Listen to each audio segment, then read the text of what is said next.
about to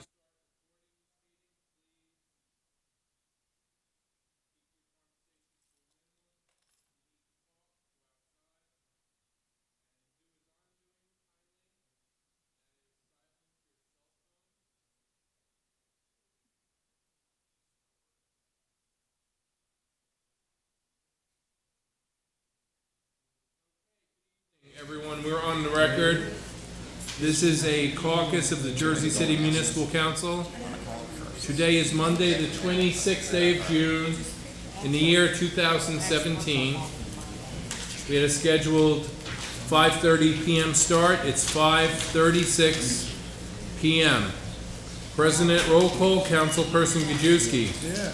Councilperson Gadsden will be absent. Councilperson Bagiano. Councilperson Yun. Here. Councilperson Osborne is absent. Councilperson Robinson is currently absent. Councilperson Rivera. Councilperson Waterman. Here. Council President Pro Tem. Running the meeting tonight in the absence of the Council President, Council President Navarro. Council President. Okay, we see our deputy mayor's here. Would you take the seat?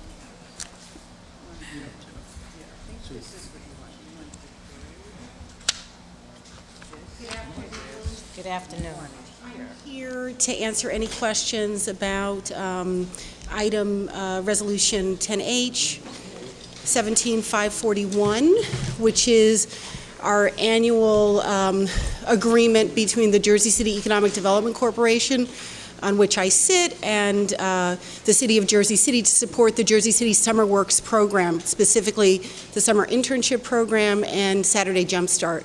We raise private dollars through the EDC, and it's a mechanism to reimburse the city for certain staffing costs related to those programs. It's the fourth year. Do anybody have any questions? Excellent program. No questions? That's it. Okay. Thank you, Vivian. Thank you. Yeah. Joe? Hopefully you started. Come on.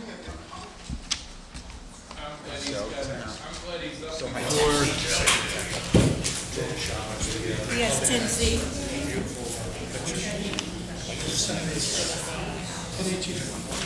Okay, Joe Cunha. Sir. You hear about 10Z? 10Z. And that's a contract to Orchard Holdings for the Wilson Street Pedestrian Safety Improvement Project. Yes, sir. Good evening, council.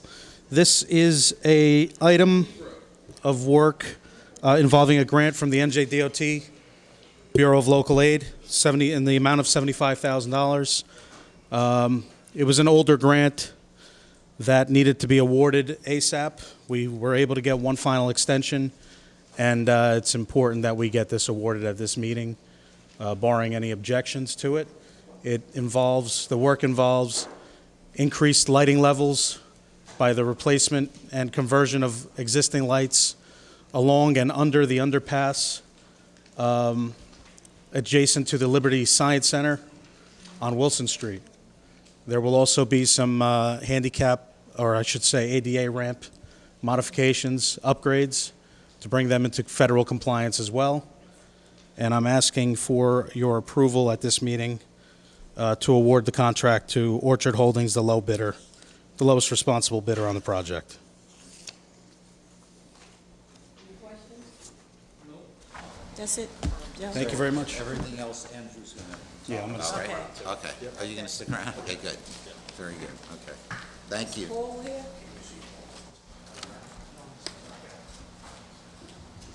Ten-oh. Paul Boyer, you're here about 10-0? Yes, indeed. All right, that is a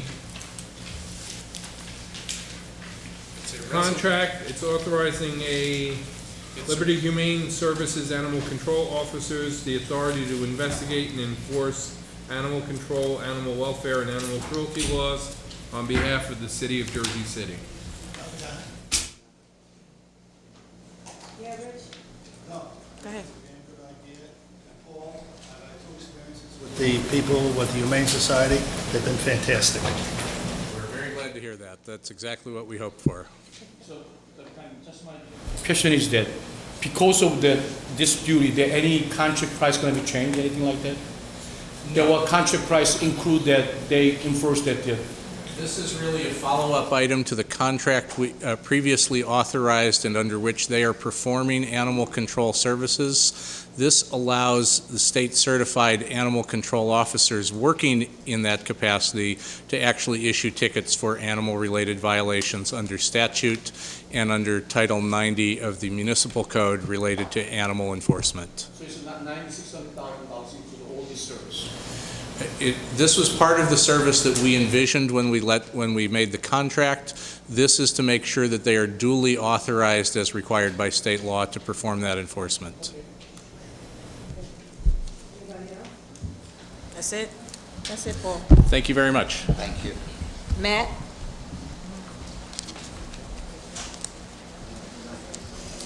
Afternoon. I have 3B and 3C. Hold on one second, Matt. Yep.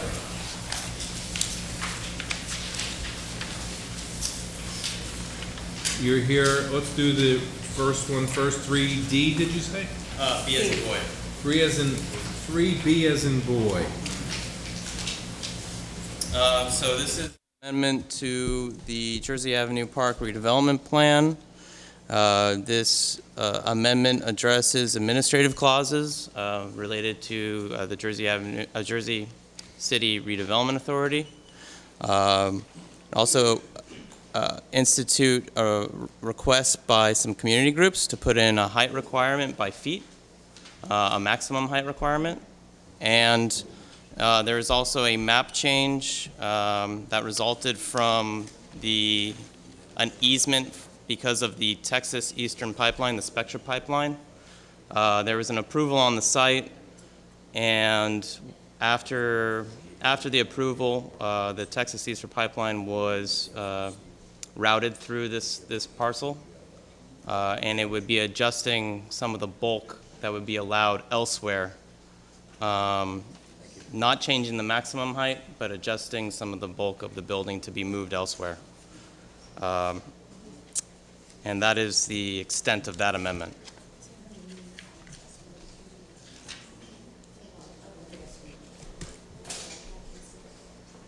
Any questions? The word A, the E? C? No. 3B is in boy. Which word is it? Word A? It's Ward E. Yeah, it is Ward E. Councilor Ken Sussman? She knew about the amendments requests made by the community groups for the heights. The Texas Eastern Pipeline, I don't believe I did discuss with her, but it seemed like a straightforward amendment because of the easement that now went in after zoning was in place. And the administrative clauses were requested, I believe, with the knowledge of Rolando Lavaro, sitting on the board of JCRA. I just want to make sure that Councilman Ward E, Ken Sussman, where their things change, okay? That's what I want to know, okay? I'll discuss the other ones with her. I know that she knew about the maximum height. Yeah.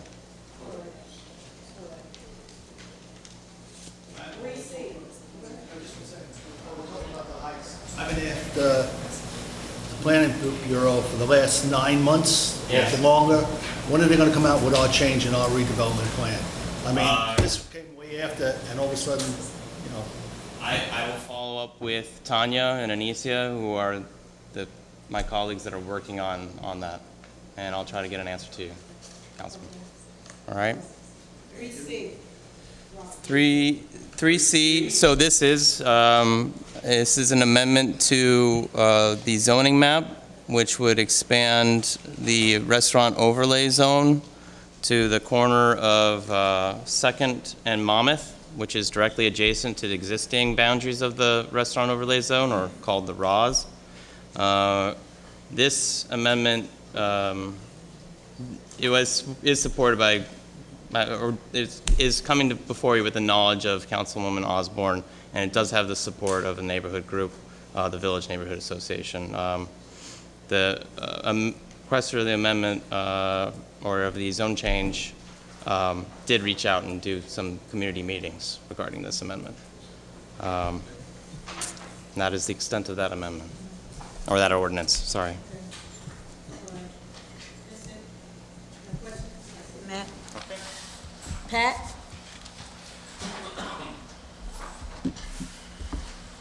Good evening, everyone. Good evening. First on my list is 10Q.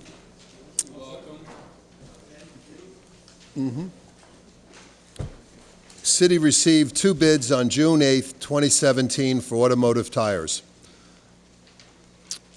First bidder was F&S Tire, submitted a bid of $406,548. Klinger Tire submitted a bid for $485,100. Bids substantially exceeded the Division of Automotive Maintenance pre-bid estimate of $350,000. We're in the process with approval to reject the bids and rebid this. Yes, sir. Thank you. So now, let me ask you this one, because of this issue, I asked them several times. The tire price can be different based on brand name. But when I see the, which is a proposal by city issue that they're not mentioned to any brand name, they just talk about the size of tire. So now, there are 2 companies put in this. One company can put a non-brand name of the tire. That's the case, they are probably cost probably much cheaper than the other guy. Maybe the other guy puts in the brand name of the tire, so their price can be higher. So, as I say, based on the brand names, different price data, why we not proud to bid? Why not say that any certain name brand required so and so, or warranties required? Did we do any effort like that? I can check on that. I believe we did. I mean, there's a certain criteria that we have to follow as far as tires are concerned, especially on the vehicles that the tires will be going on. But I could get back to you with that information. Yes, because even though you have a same specification tire, but price can be different, like a 20 to 30% different than based on name brand. So I gotta just make it clear. Okay. We pay the full price and we not get the non-name branded tire. That's what I would like to know, okay? They rejected these bids, These bids are going to be rejected, but I'll look into it and I'll get back to you with that information. I know there's a certain ply rating on the tires that they more or less have to follow, but let me get that information back to you, Councilman. Any other questions? No. All right, second item is 10R. There's a need, this is for uniforms for the DPW employees, and this is for the divisions of automotive, parks, buildings, sanitation, neighborhood improvement, messengers, and mailroom. It's for roughly about 230 employees. The total contract amount is $180,000. We're coming off the original contract. I believe DPW started, they had a 12-month figure. Now we're finishing up with 9 months, so when you add the 2 up, you'll see the difference. It's rough. Last year, we roughly spent, in 2016, $130,000. Now, when you add it up going forward, it's roughly $180,000. Okay. I'm going to ask the same questions. Because we $180,000 divided by 230 employees, their cost of uniform costs $780, almost $800 per employee per year. So which way is actually better for that low-pay employee, especially, to get, instead to we rent a uniform, maybe we give the allowance for uniform $800 a month of the years. Maybe they're more better for our employee. You know what I'm saying? Because if you Councilman, if I can say something? You want to jump on this? Are you familiar with this? All right. Oh, the uniforms, yes. All right. Basically, what it includes a set for the summer, a set for the winter. It includes jackets for the winter. There is a warranty scenario that's in place that if they tear the uniform or they wear the uniform out, they're replaced at no charge. The washing and the caring of the uniforms is done by the company. If we gave them to the employees where we actually went out and bought them and expected them to wash them and take care of them, we wouldn't have that ability to basically warranty them and so on. Well, let me ask this one. Police officer uniform, actually, we give the uniform allowance, yes? Yes. Yes. What's the difference the police officer and there? Because if you buy winter jacket, it's not for the 1 year. Salary is the big issue. There's quite a big difference between a police officer at the top of the steps and the workers here. Yeah, and also keep in mind, our guys are, if they're working on lawns or walking into woods, cleaning that material up, it's a lot heavier type of job application for the uniforms, especially if you're a mechanic, between the oils, the lubes, coming in and out of trucks, so you're more or less, subject to more tearing and wearing of the uniforms versus a police officer. It's a total different application. Well, that's the other thing. So they're responsible for the washing, and I don't really know how many people would want to bring home, their uniforms to be washed in their washing machine after, working down at the DPW. Not that it's a bad place to work, but when you figure out if they're in the park, if they're working, spreading asphalt, or, shoveling manure, or whatever, give you an idea. The reason I'm asking that, today's is mostly the clothing is not like years ago. Right. They made it pretty good, so their lifetime is longer than what we expected. So if we can give it to some allowance or so that employee, maybe they spend $800 a year, maybe they spend the $600, $200 for them, extra money for them, you know what I'm saying? So that's what I'm looking for. All right, what I'll do is this. Let me get you the specs of the uniform. I'll give you a sample, and you'll see what I'm talking about. All right? Jermaine? I was just asking, was the increase due to hiring more people, or is it more uniform? Well, it's actually what happened was when the JCIA merged with DPW, you only had 9 months. So, when you figure out the 12 months, this basically should have been at the 180. That's the difference. And also, yes, we do have more people, working down at the facility.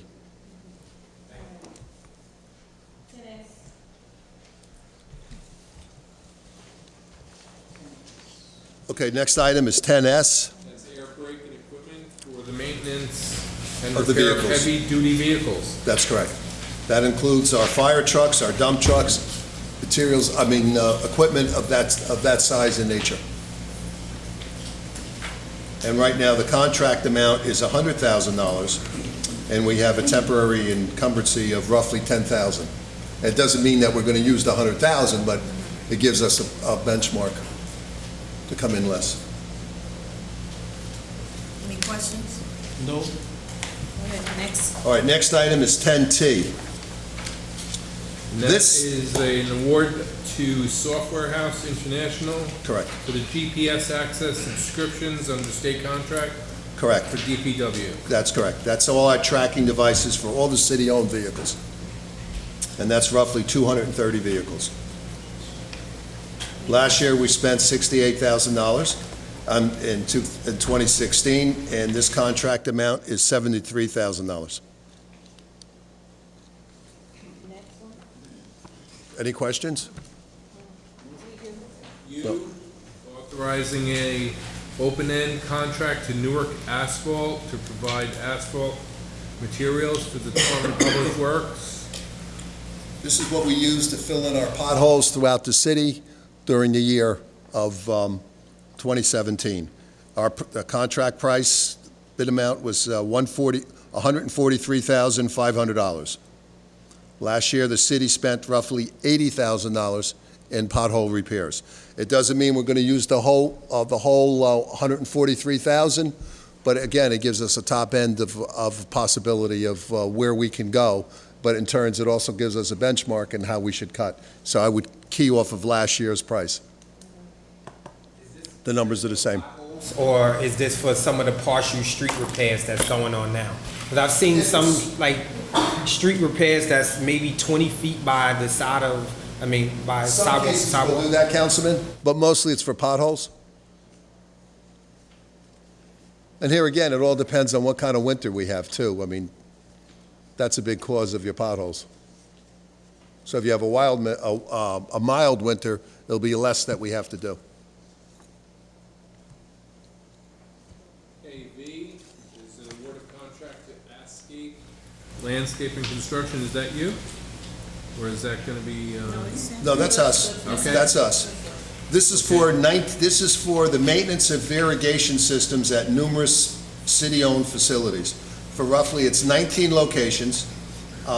It includes the parks. It also includes the Summit Avenue Firehouse, City Hall, MLK, Palisades Firehouse, Caven Point, Van Voorst, Berry Lane, Canco Parks. Last year, we spent roughly about $80,000 in 2016. This year, we're looking at $124,150. So we people not pays by contract price, or we pay like open-ended contract? When we call, they come in, they service, they charge for that? That's correct. That's correct. But let me ask you this one. The company come from the New York. So you step to New Jersey, more grass grew up than New York actually in the urban area. But why we have to go New York company then? They were the only ones that basically came out to bid. I mean, I wish we could get other people to bid, but that's what we were locked in with, and we need to do, stay on the repairs that are needed for a lot of our locations, especially with Berry Lane coming on board. That's the reason for the increase, Matt, is Berry Lane wasn't there last year. That's correct. Steve was kind enough to point out that we didn't have Berry Lane Park on this at all last year. So that definitely came on board this year. And it doesn't mean that we're going to use the whole 124,000 either.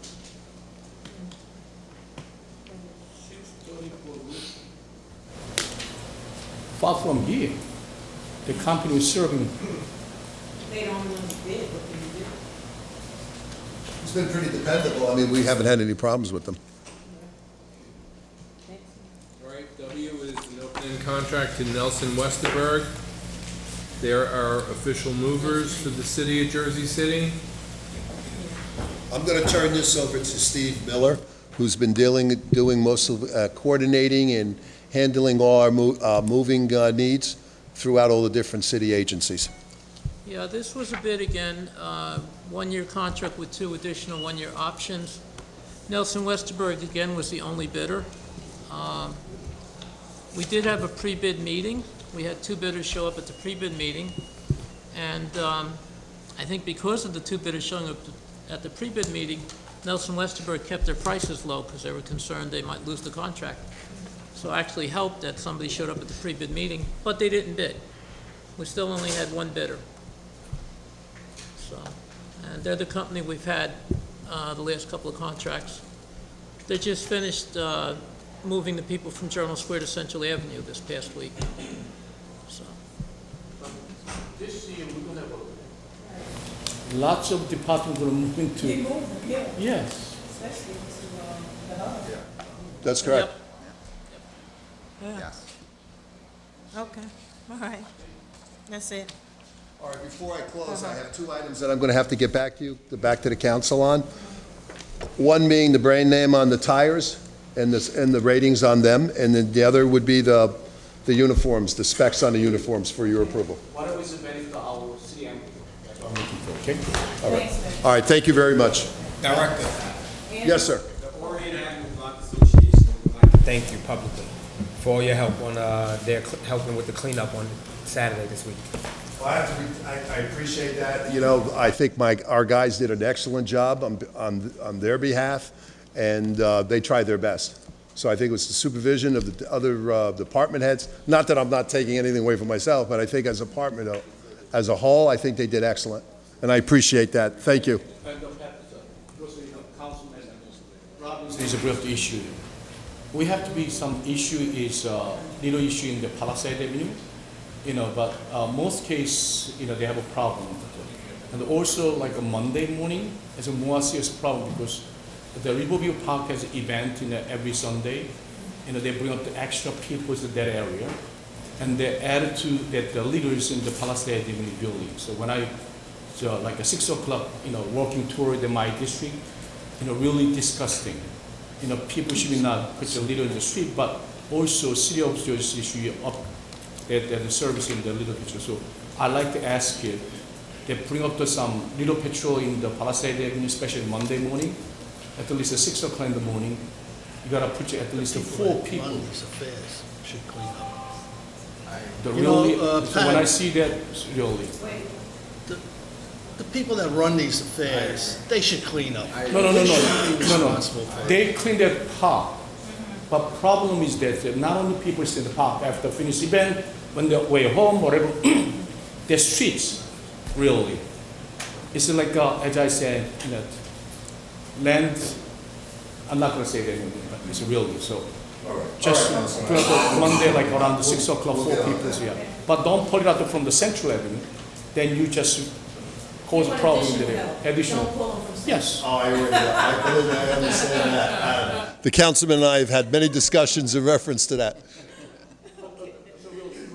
Now, when they have litter control wise, the DPW should be not make no money for that, you know what I'm saying? When this city, this council allocated $1.2 million, litter patrol, they have plenty of dollars to provide the service of what we demand, okay? Good Lord. All right. Thank you very much. Matt, Yes, sir. what do we say? Go Army, sink Navy. What's the matter with it? All right, so, Gotta get that on tape and save time. Pat, every Monday morning, right? I'm gonna expect it, okay? All right, let me get back to 10F. It's a resolution supplementing the manual of loading zone designations. 10F.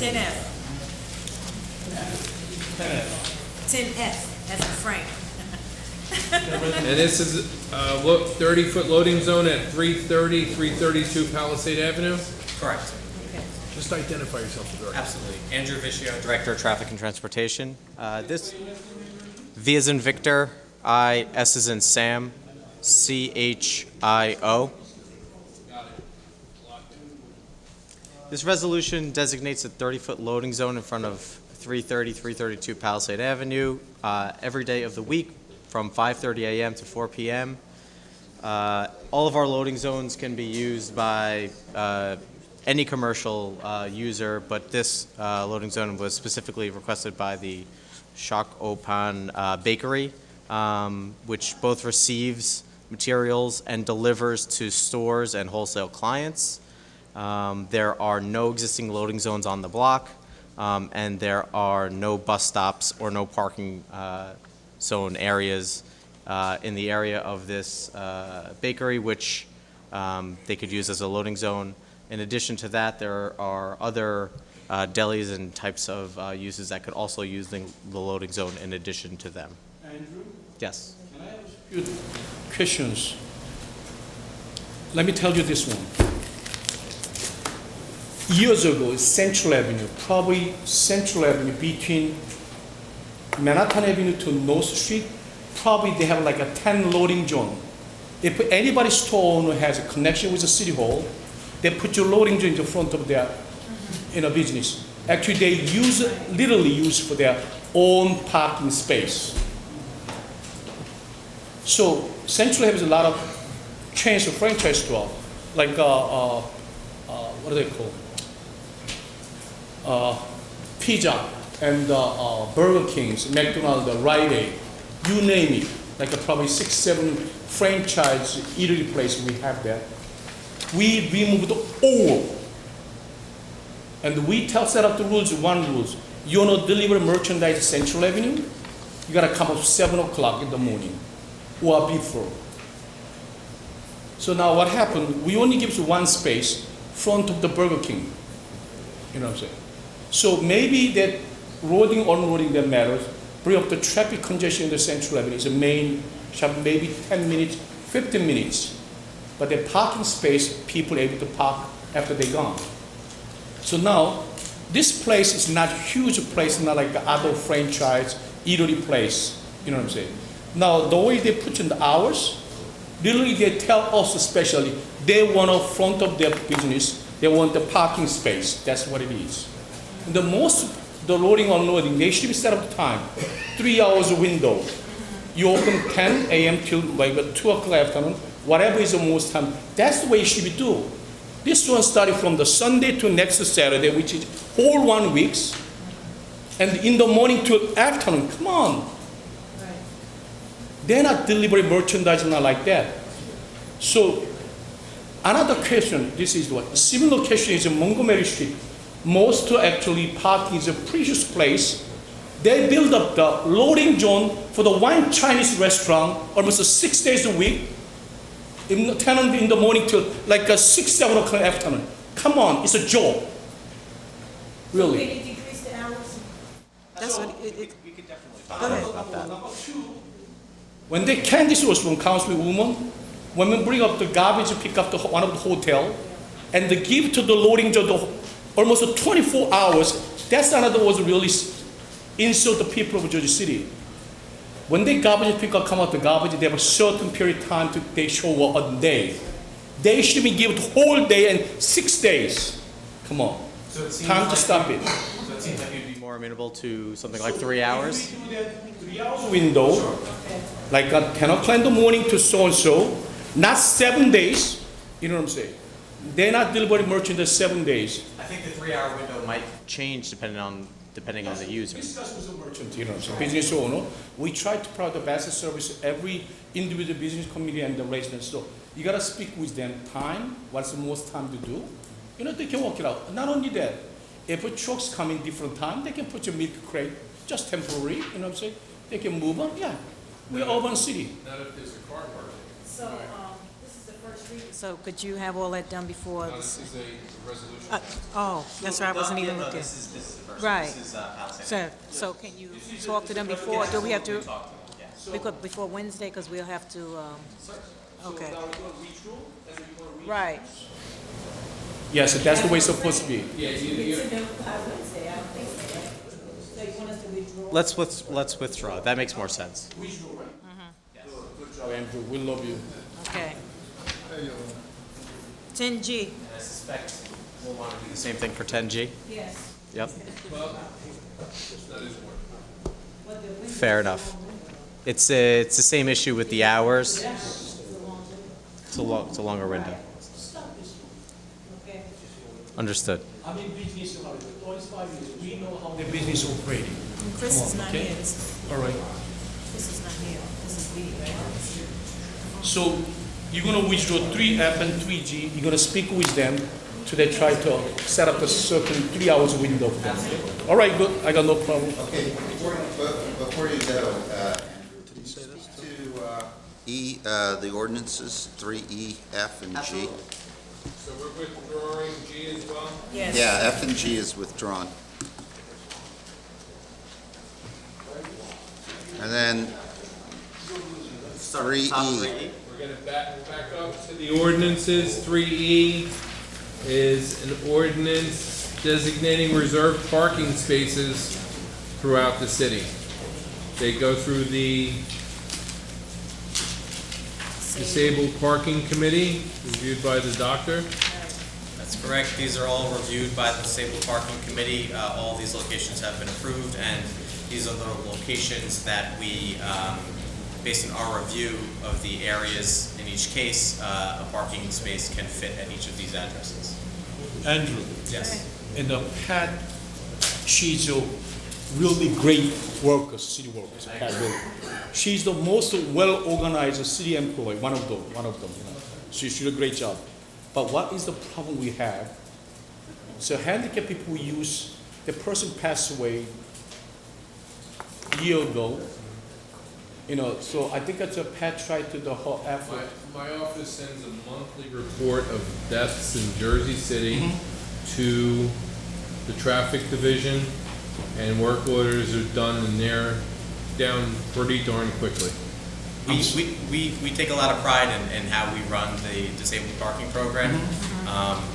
And we, with a very relatively quick turnaround, are able to, based on those monthly reports, based on calls that we receive from neighbors, based on just our own work on our off time, looking at things like obituaries in the newspaper, we review these things. Patricia Logan knows all these addresses basically by heart almost. Yes, she is and great. that's something that we take a lot of pride in. So listen, I can say that number one well-organized office is Bob's office, city clerk's office, number one. No question about it. So now, so he sent a death notice to your place, and she working on it, right? Yes. And then now, another complaint for the handicap parking. They got handicap parking, you know? So they're more like some people, they use a handicap parking, their children's to park the car.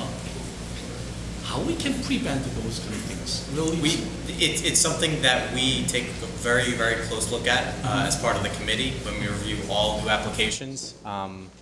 And we do our best to avoid situations like that. And if there is an instance where we have reports of someone using the space not as it was intended, you know, we'll follow up with a letter that we issue from our office with our letterhead, and then we'll revisit the issue.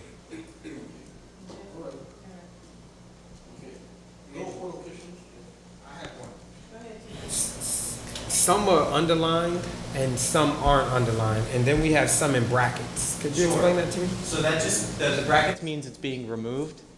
The underlined just means it's new. So the brackets means 90 Clendenny, and in brackets it says Claremont Avenue. It's removed from Claremont? Yes. They moved, you're saying? Yeah, and Councilman said they moved from one location to another.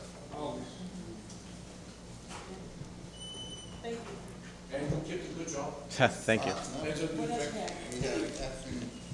So 3F extends. If there's any questions, I don't know if you have to describe it, if there's any questions. Yeah, sure. I'll run through it really quickly. 3F is an ordinance basically extending Zone 10 residential permit parking to include Freedom Place, which is right near the light rail station. So we would just include that block and make them eligible for Zone 10 because they're so close to the light rail station.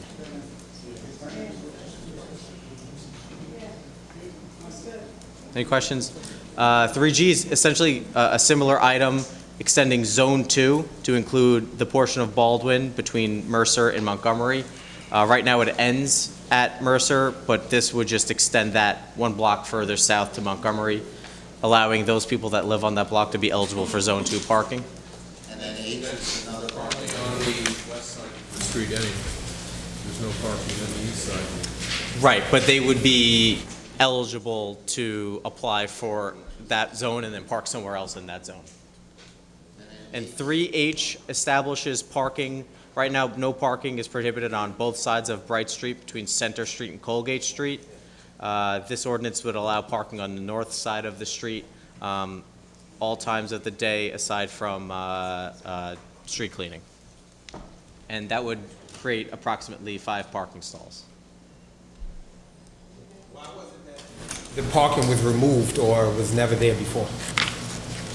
I can't speak to that. I'm not entirely sure. I suspect it had to do with a lot of the loading and garage types of uses that are on the block, but I'm not entirely sure. I think that's it. I think some of it used to be metered at one point, and then they sorted it out. Interesting. And just want to make sure that, you know, this city council probably approve the budget the next month, you know. So I just want to make sure that Georgia City Heights, we change zone parking, you know that, right? Yes. Yes, so now, my concern is that, you know, work with engineer department together, we gotta have to change, a lot of places have to change the sign. Absolutely. And we have to put a lot of sign have to be installed. Yes. You know what I'm saying? And the enforcement started May 1st of 2018. So please, I think I have time to well plan with them. You know. Absolutely. We have some time and we'll plan it out so we implement it correctly. Need to look up and follow up on the new school on Summit and Jefferson. Yes, that's They supposed took to be. the whole block away from the residents' parking, which is just a shame. And I pass by there all the time, and the teachers are parking there from out of town. It's wrong. They took away about 30 parking spaces from the people in the neighborhood. They have no place to park. I thought that was going to be corrected. We're going to have the meeting set up very soon, now that school's out. I believe it's out in a couple days, if not already. And I will have you invited as well. Yeah, So we can all sit in a room with the Board of Ed and discuss exactly what their needs are for September. Joe, my attitude is, you build a brand-new school with no parking for like a couple hundred teachers, it's not my problem, that's the Board of Ed's problem. Yeah, like we discussed in the past, the reason why... I'm not blaming you, Joe. No, I understand totally. know. The reason why it was stripped, if you will, of parking was because we were told, kind of last minute, I'm just going to say it that way, it was last minute, that 90% of the population of the school that was occupying come May 1st, which is exactly what happened, was going to show up with 90% buses and nowhere to put them. So, and you have a firehouse right there. It was the best way to go in a quick situation, but now we have to take a step back. We pulled the legislation. I don't think the legislation ever went through. So technically, we can unsign and do what we have to do up there to get it back to the way it was and work on a complete plan with the Board of Ed to determine exactly what percentage of the population in September is actually going to be bussed in and not. Of course, I'll be honest with you, I feel sorry for the people in that neighborhood. They're taking a beating with this, and they're residents that live here, and it's wrong. And Rich, that part's not zoned. That's not even zone parking, so the residents that live on that part, when they can't park there, they don't even have a zone parking sticker to park around the block because they're not included in the zone. So that, you know. Solve that problem, we gotta wait till next year, May 1st. Well, that you could probably, I mean, you could add you can add the one block now if you want, just add that into the zone too, so they can at least park around the corner, and then the teachers aren't parking for free because they don't even have to buy a permit to park on the street right now, because that whole section's not even zoned. Then can you make a suggestion so we can add it to those areas? The meantime? Sure. Sure. Yeah? Okay. We can do that. Thanks, Joe. And we'll be calling you about the meeting with them. Okay. I'm here for Z2, the uniform award to turn out for parking enforcement officers, or for all of parking enforcement employees. Essentially, you know, we merged with the city in January of 15. We haven't had uniforms since 2014 and before, so we've gone back and forth as to what should be provided. We also had the union contracts in negotiation, so that was all settled this year. How much of each type of uniform apparel they were to receive was ironed out in the union contract, so this is the final outcome. So right now they're, you know, we get complaints on how they look, and they are kind of a hodgepodge of outfits right now. We haven't had a formal uniform in 4 years.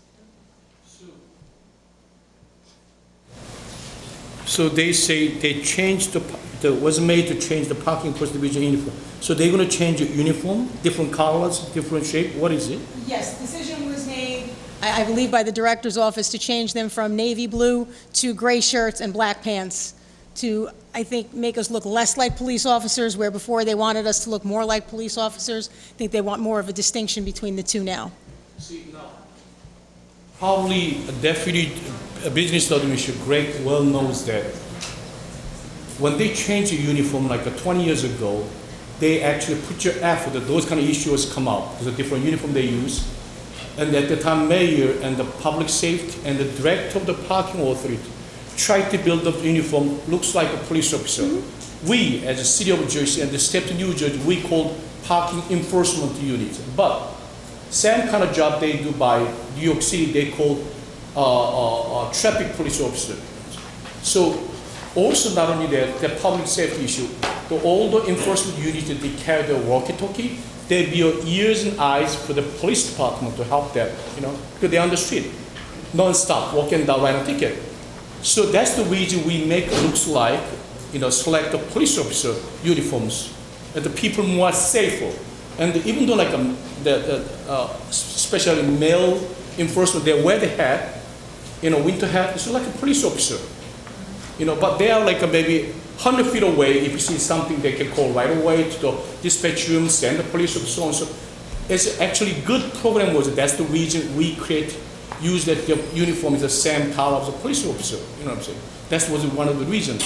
Now, instead we upgrade their effort to the street, like a police level is work, you know, they're looking good. But now we different way to distinguish the police officer and enforcement, you know what I'm saying? There was no risk to change it because even 20 years ago when we decided to color the uniform, we have a big debate, which is one of the excuses that come up, oh, they don't carry a gun, we shouldn't be there putting the danger to those people. But no, they're not gonna be involved at instant. They'll be your ears and eyes to police officer to make a call. We do that now. I mean, we Yes, that's what I'm saying. So now, injured pedestrians, accidents, we call that but stuff when in the on the general regular. public, when they see that, more feel comfortable that police looks like a uniform more than parking in first to uniform. That's what was it. But do they have any reconsideration for the color of the uniforms? I can check with the director's office again. I didn't make the decision. I don't know the exact reason why they went to gray and black. But Joyce, being honest with you, I think Franny and myself agree. They're not carrying weapons, and the more they look like a police officer, I think it's a danger to them. And I think you're better off. I don't know if you agree with me or what, but what do you say? I haven't had a discussion with the director. I wasn't aware that it was changing this, but that makes sense what you just said. But traffic police officers in New York City, they're not carrying a gun, right? Where? No. They don't carry a gun, but I don't know if they do. The traffic division. They wear the same uniform as PD, though. They still have the same patches, the police officers, and their uniform is that of the police department.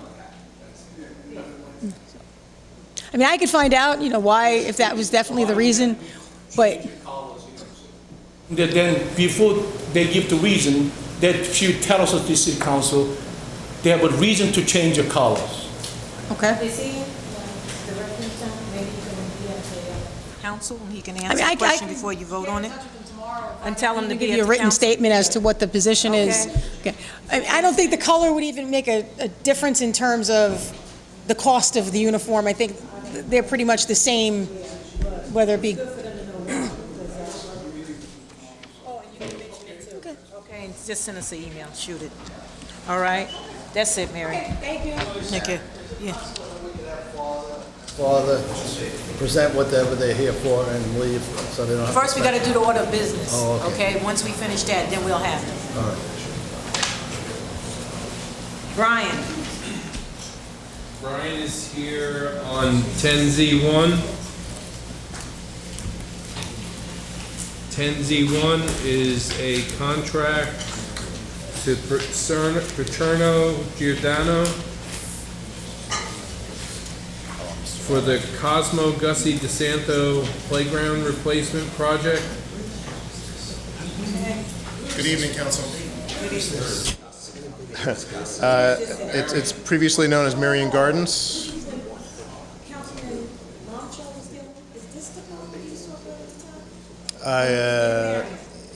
This is the Marion Playground. It's behind the pool, yes. Yep.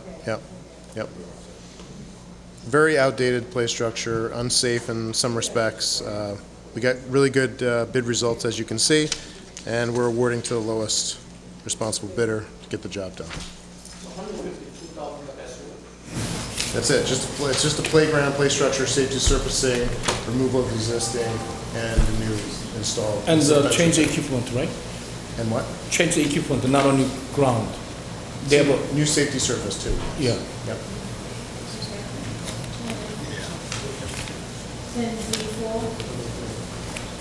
10Z1? Okay. Four. Get to 10Z4. Professional services contract to HMR Architects for architectural engineering services in connection with the Loews Theater. Standpipe and emergency lighting improvements. We have grant funding from the county to make these improvements, but of course, before we can put it out to proper public bid, we have to have the historic preservation architect, because it's a historic structure, go through and develop the construction documents to put it out to bid. The county has asked that we expedite this so that we can draw down the funds for this work by the end of the year. So it's pretty aggressive. So funds from the capital building account. Is that right? I'm sorry? The fund come from the capital building account? With funding. Yeah, the funding for the architect is paid for by us because the county will not pay for the architectural. The county will pay for the bricks and mortar.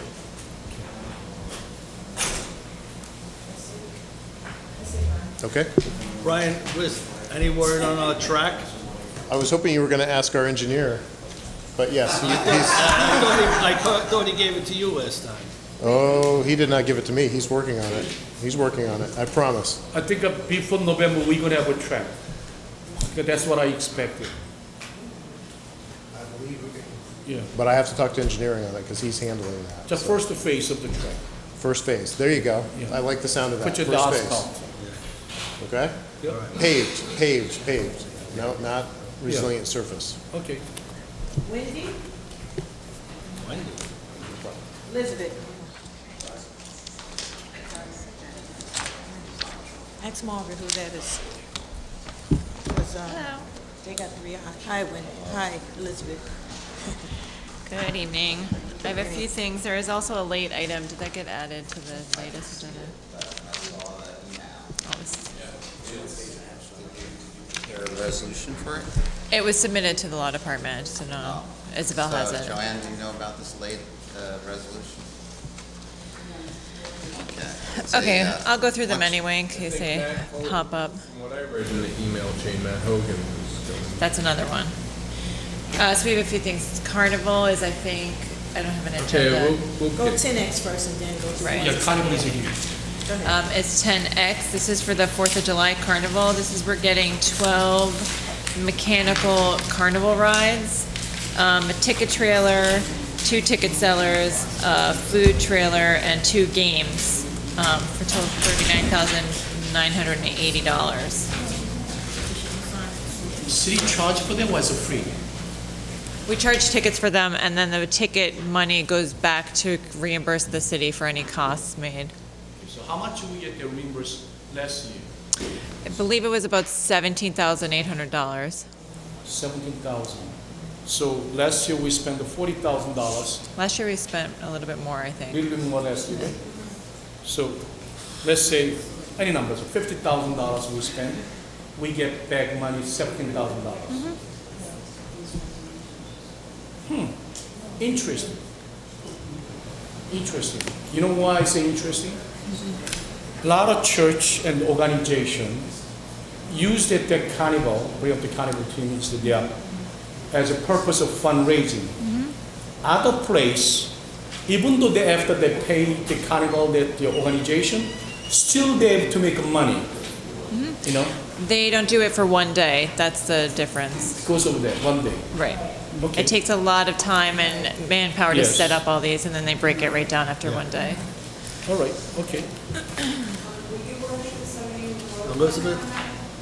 On the carnival? The late item you're gonna have. Elizabeth? Yeah, Ray has this insurance. We're trying to use the county stage for the carnival stage, so it's not going to cost us any money. They're requesting an insurance certificate naming the county as additional insured, so we need a resolution for that. That's one Ray Reddington has. We found out about that today. Matt Hogan prepared it. He has to review it. So it should be on there Wednesday. Okay. And then Isabel got today Berry Lane Park concerts, which start on July 12th. And I'm sorry, we had this prepared for the last one, and it got missed on the last agenda, so. Yeah. Yes. Yep. Is there another one, or is that it? Just the 2? They're just the 2. Yep. But I don't know what'll come up between now and Wednesday. My opinion, actually, every event is located in one area in Jersey City, downtown, and the Liberty. If we do the Statue of Liberty Park area, we do firework. Then while we cannot do carnival in the Pershing Field, They as have a a 4th carnival of in July Pershing is, Field. can we do spread a little bit, you know? There is a carnival at Pershing Field. I'm sorry? There is a carnival in Pershing Field. It's sponsored by, I don't remember what. Yeah, the church sponsors it. And the 4th of July?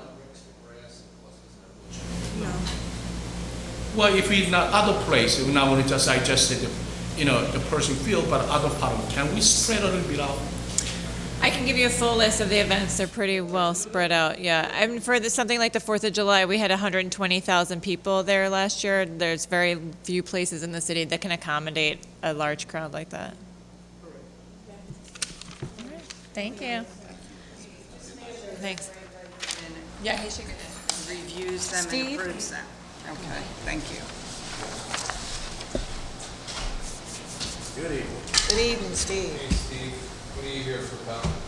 First one's going to be the fire truck we're purchasing. That's a Z3. Z3 Pierce Manufacturing for the lease purchase of one Heavy rescue. 10 Pierce heavy-duty rescue apparatus through the Houston-Galveston interlocal cooperative contracts for the Department of Public Safety, Division of Fire. 10Z3. 10Z3. Yes. 10-year lease. Rescue. 16 years old. It's got about 150,000 miles on it. We looked into refurbing it, but it's beyond refurbing. So it'll Plans, maybe you are grant, moving forward to get several apparatuses that are in need of repair moving down? Yeah, the next, for next year, since the leasing seems to be working out, we're gonna try and lease 2 more engines for downtown. They're the 2 oldest, 6 and 5.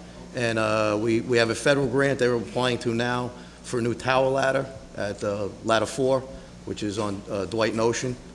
And that's gonna be linked into a port security grant, which the engine 13 we just got into the city. It's not in service yet, but that's to supplement foam operations at any of the plants and the warehouses and stuff along the waterfront. So, Chief, did we lose that truck that had the unfortunate collision with the light rail? yeah, that was a spare, and that's totaled. That was just, happened to be a spare at that area downtown. Their other rig was being repaired, so, yeah, it's beyond anything else. We're saving it for scrap, because it's it's an American LaFrance, which they don't make anymore, and we have about 4 of those apparatus left, so we're gonna cannibalize it, basically, for parts. Yeah. So let me ask you this. This is a lease purchase, right? Yes. So the lease term is 10 years. And the 10 years later is ours. Yes. Is that true? Yes. Okay. So we pay per year $96,000 a year. Yes, that's the correct figure. $960,000. It's $92,000 a year. That's the lease fee. Yes. Yeah, 92, 250, 66, yep. So 92,000 times 10 years, $920,000. But the actual cost of the things is $766,000. So we spend the extra probably $200,000 more of that. Yeah, finance. Finance, right? Finance, yeah. This kind of financing, they should get the lower interest. Under this Galveston, Houston Galveston, which we use, that's the rate we get. That's the rate, everybody in the, not everybody, a lot of fire departments in the country are using them, because you can eliminate the bidding process. You can basically spec out what you want, what manufacturer. We're trying to standardize all our apparatus in the city, use the same manufacturer, at least for our engines and our rescue. The ladders, we're specking out another company, but it's the easiest route to go. Also, because we're going that route, they took off $50,000 off the final cost, PS Manufacturing, because they don't have to go through the bidding process and all that type of stuff. So that was already deducted. If not, add another 50 grand onto that. So it seems to be the best way to go, and to standardize all our equipment the best way moving forward. If we issue $760,000 bond, to compare with the lease pay, what we pay, which is better? I can find out. You know what I'm saying? Yeah, I know exactly what you're saying. But you also heard that if we went to public bid, it would be, they would add 50,000 to cost. So it's a perfect example about how the public bid laws actually inflate the prices of everything we pay for. That's happened at the West District. It's a perfect example of it. So I'm happy to find out what the difference would be and let you know. Yeah, I do know, whether we borrow it or we go through them. Yeah, all right, I'll check that out. Then you have 10Y, you said? Yeah, 10Y, I'm in, sitting in for Director Kearse in OEM. And 10Y is a resolution that was on the last meeting, that was withdrawn because we didn't have a PO for it, but it's for Proactive Planning Associates for the CERT and NIMS training. Yeah.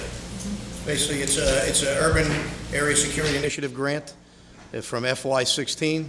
It's the first year renewal on it. It's $70,200, and basically all goes towards training, to train the CERT personnel that we solicit throughout the community. Basically, we teach them automatic defibrillator, incident command system, basic first aid, and we have about 400 people trained already throughout the city. It's on a voluntary basis, but when they sign up, they get all this training from OEM through the CERT program. It's an excellent program.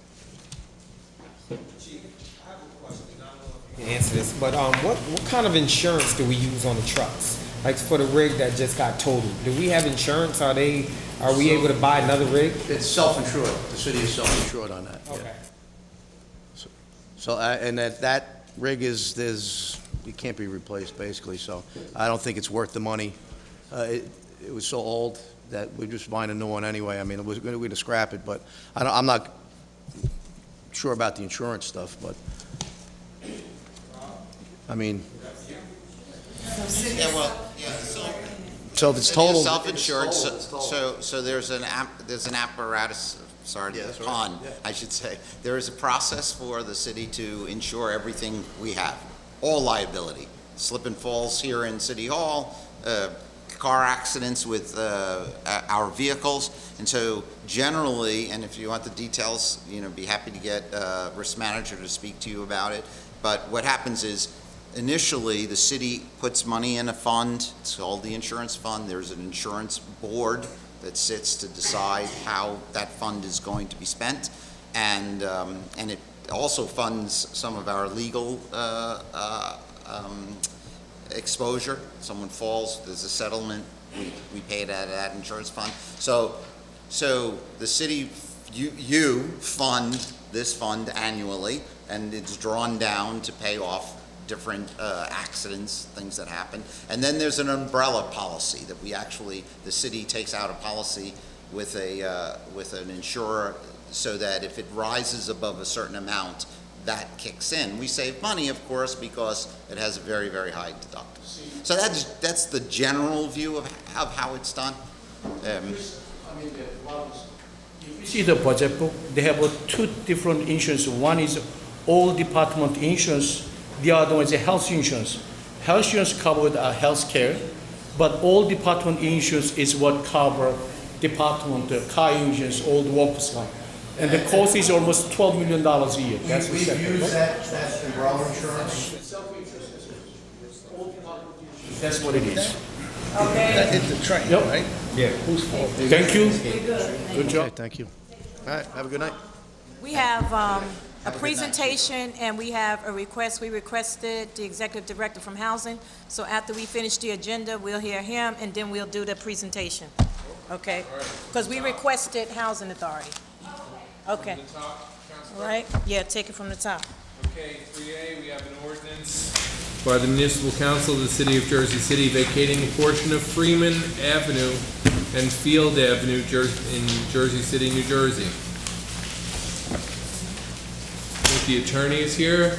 Any questions? So, is the attorney here? Yeah, he's here. Good to see you. Hey, Ron. It's Mr. Ron Chaljan.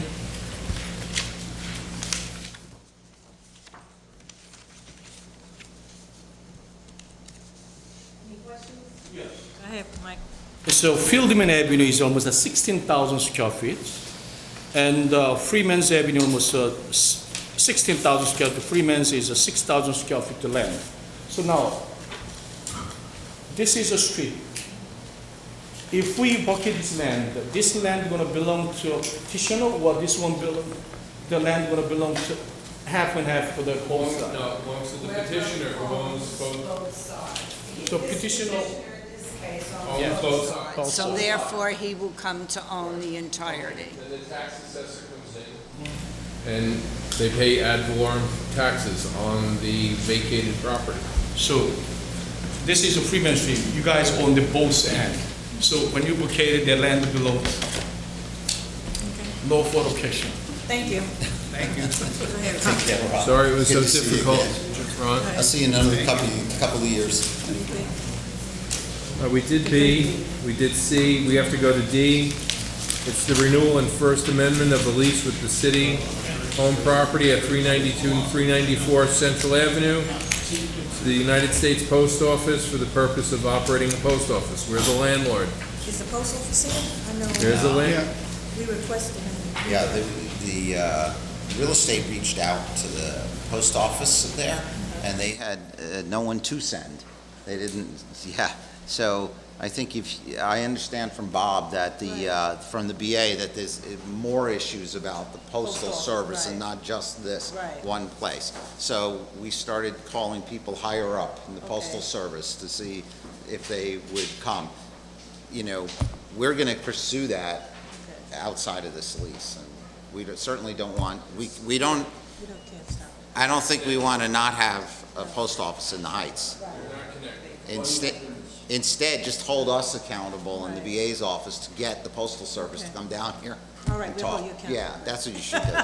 You'd hold me accountable instead. Okay, make sure the postman. Because that's you know, we want a post office in the Heights. No, we want it in the Heights, but we need to see the postmaster because. Yeah, that's what Bob told me, so we'll keep on that. Okay. Okay.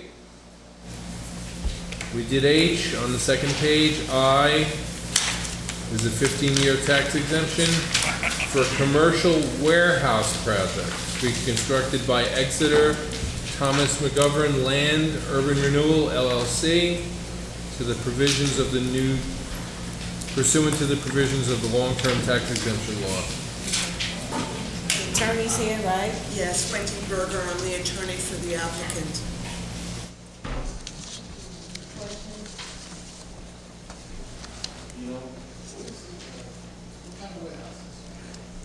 It's going to be an industrial property warehouse distribution. We do not have a tenant yet. This is a vacant site. There is nothing on the site now, no jobs or anything generated by the site now.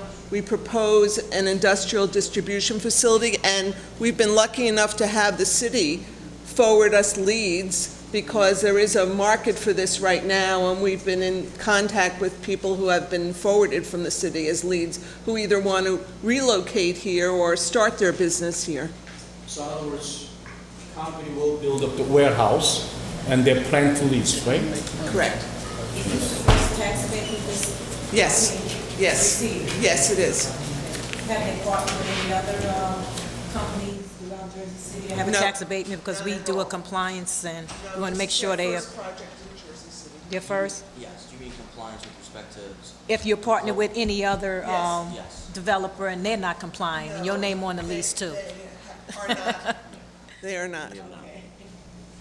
So, you know, first things.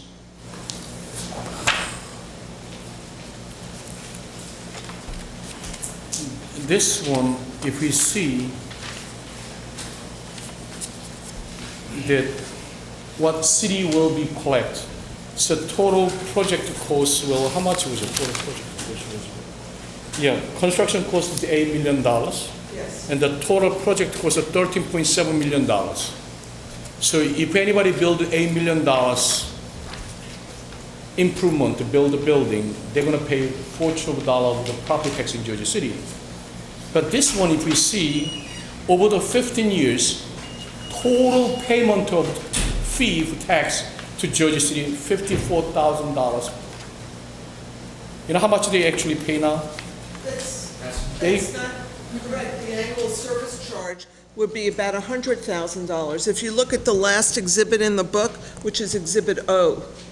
$54,000 of the land tax is Taxes. currently on the property. 49. Yeah, They're supposed to pay $95,000 a year.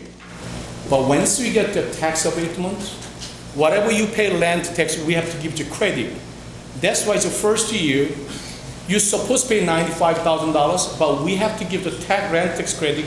So actually you pay minus $3,192. So over the 30 years, actually you pay 30 years, over the 30 years what you pay City of Jersey City, $54,000. So $54,000 divided by 15 years, average you guys pay $3,600 annual service fee, Jersey City, which is $8 million improvement. Well, this is also a schedule that'll increase the payments over the year. Yes, we checked it. That's why I said total. Over the first till what years? 10 years or not? 11 years. City of Jersey see not even dime. Did you know that? Not even see dime. Because all the tax abatement, we have to give land tax credit. So now, this is bothering us so much. If any John Smith, anybody in this room, when you spend $8 million, build up the improvement, over the 30 years, that guy only paid $54,000 of tax. 15. $54,000. If you not understand what I'm trying to say, this is what the documentation they provide City of Jersey Finance Department. So in other words, $8 million improvement only pay $3,600 a year. I think it's bothering me so much. In the meantime, City of Jersey provide street. If their streets is no good, we have to be paving. You know, if you guys call the police, we have to respond to police. If a fire trucks have to show up, any event. So what we get and what you pay, it doesn't make any sense to us. You know, so now what I'm trying to say, this annual fee, they only pay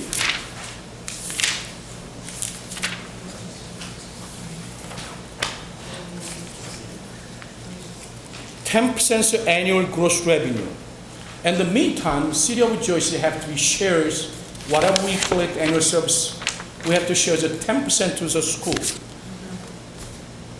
So City of Jersey City taxpayers suck their fingers. No revenue at all. If I could, we have a vacant piece of property now that doesn't have any business on it. But when we move there and when we build the building, well, not only will we be hiring employees to build the building, but you should anticipate approximately 100 to 120 full-time permanent jobs at this location. It's not an office building, it's not a residence, it's different kind of jobs to provide to varied people within Jersey City, and jobs that are different and are needed in the city of Jersey City. And it's a way to bring those jobs to the city. And that's what this will afford. It will afford that ability for the city of Jersey City. You say right. So now, what this city council should be had there? When you give to commercial building, especially industrial building, when they get tax abatement, we should attach one of the documentation. It's like a PRA and the PACA. We gonna have to verify that they hire people of Jersey City. We should add their paper, you know. But now this is what I'm gonna tell you one thing. New York City gives you 15 years of tax abatement, 20 years of tax abatement. They say, why we not give it to tax abatement like the way New York City do? And we actually more generous in New York City. But New York City has a payroll tax. Even though City of New York City, even though they have a lose of money from the property tax side, but they have another income from the people who work there and live there, tax. But unfortunately, step to New Jersey, this city, we don't have the payroll tax.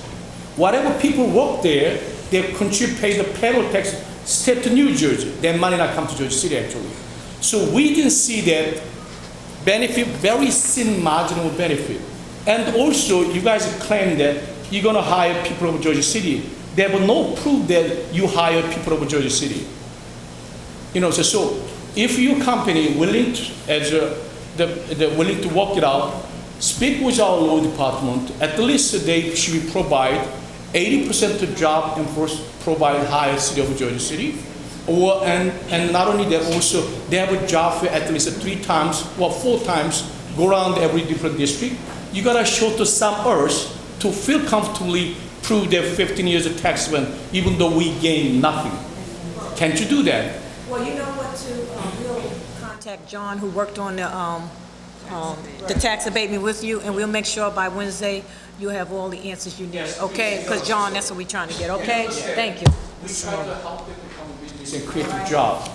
You know, but those kind of information should be attached to this file, okay? All right. All right. Go ahead.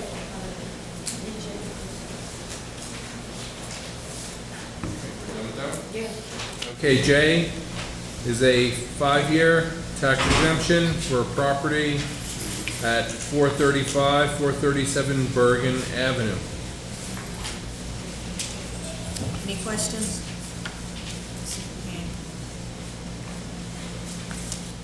Any questions? I don't hear any questions. This is board, this you? No, okay. No questions? 3K? Okay.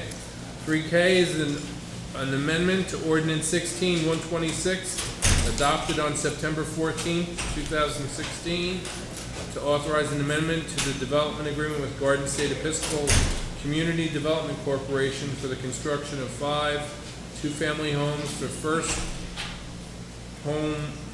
home buyers program.